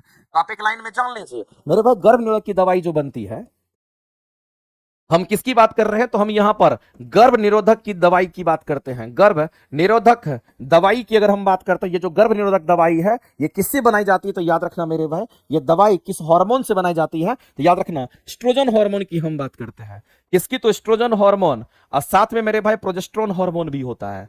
एस्ट्रोजन हार्मोन और हम लोग कहेंगे यहां पर प्रोजेस्टेरोन हार्मोन की अगर हम बात करते हैं, इन दोनों के मिश्रण से बनाई जाती है ये दवाई। इस बात को ध्यान रखना। तो जो एस्ट्रोजन हार्मोन या प्रोजेस्टेरोन हार्मोन से दवाई बनाई जाती है, उसको कौन सा दवाई कहते हैं? उसको हम लोग कहते हैं मेरे भाई गर्भ निरोधक दवाई कहते हैं। इस बात को आप ध्यान रखेंगे। और गर्भ निरोधक दवाई जो हमारा अनवांटेड 72 वगैरह होता है, अनवांटेड 72 की बात करते हैं, अनवांटेड 72 मार्केट में अवेलेबल होता है, उसके अंदर मेरे भाई ये दोनों हार्मोन्स प्रेजेंट होते हैं। ठीक है, तो आपको ध्यान रखना इस तरीके से। एल्डोस्टेरोन हार्मोन हम लोग सेक्स हार्मोन को कहते हैं। चलिए आगे चलते, आज का ये लास्ट क्वेश्चन होगा और आप सभी लोग मेरे भाई इस क्वेश्चन का आंसर करके बता दीजिए। कहता है कि सामान्यतः उत्सर्जी नलिकाओं में बहते हुए निस्यंद की बात कर रहा है। बहते हुए निस्यंद से किसका पूरा पुनरावशोषण होता है? पुनरावशोषण मतलब रीअब्जॉर्प्शन सबसे अधिक किसका होता है? तो याद रखना ग्लूकोज का होता है। किसका होगा मेरे भाई? तो याद रखना ये हमारा पूरा पुनर्अवशोषण होता है। ये हमारा क्या होता है? तो कहेंगे पूरा पुनर्अवशोषण अगर किसी का होता तो वो ग्लूकोज का होता है। इस क्वेश्चन के आंसर करेंगे, ऑप्शन नंबर हमारा क्या होगा? तो ऑप्शन नंबर हमारा ए करेक्ट हो जाएगा। ए ही दिया है शायद राइट आंसर। डबल एब्जॉर्प्शन अगर हमारा किसी में होता तो इसी में होता है। ठीक है, तो चलिए आज का डिस्कशन आपका यही एंड होता है। लेकिन जितने लोग लाइव देख रहे हैं सभी लोग हम यही कहना चाहते हैं, अगर आपकी साइंस थ्योरी वीक है ना, आप क्लासेस कर लीजिएगा। नया बैच हमारा जो चल रहा है आरंभ बैच, अगर किसी को लगता है कि स्टेट के लिए हमको कुछ करना है, चूंकि स्टेट का एग्जाम हमारा पहले हो जाएगा, तो एसटीटी के लिए हम कोशिश कर रहे हैं कि साइंस का 1500 क्वेश्चन मेरे द्वारा जो पूरी तरीके से व्यवस्थित और पूरी तरीके से हाईली ऑर्गेनाइज्ड क्वेश्चन लेकर के आए। जिनको भी एसटीटी देना होगा उनके लिए 1500 प्लस क्वेश्चन लेकर के हम आए और एक महीने के अंदर रगड़ करके उसको करा दें, ताकि स्टेट की भी तैयारी उनकी अच्छी हो जाए। तो 1 से 2 दिन के अंदर आपको वो बैचेस देखने को मिल जाएगा। किसी को भी अगर लगता है कि एसटीटी के लिए अगर चाहिए प्रैक्टिस ऐसा चाहिए जो कि एक बार में हमारा एसटीटी क्वालिफाई हो जाए, तो मेरे भाई उसके लिए वो काम हम करेंगे। वो चीज आपको बहुत जल्द देखने को मिल जाएगा। आज के लिए इतना ही, मिलते हैं हम लोग अगले क्लासेस में। आप सभी लोग डेली लाइव आइए रात के 7 बजे। ठीक है, धन्यवाद।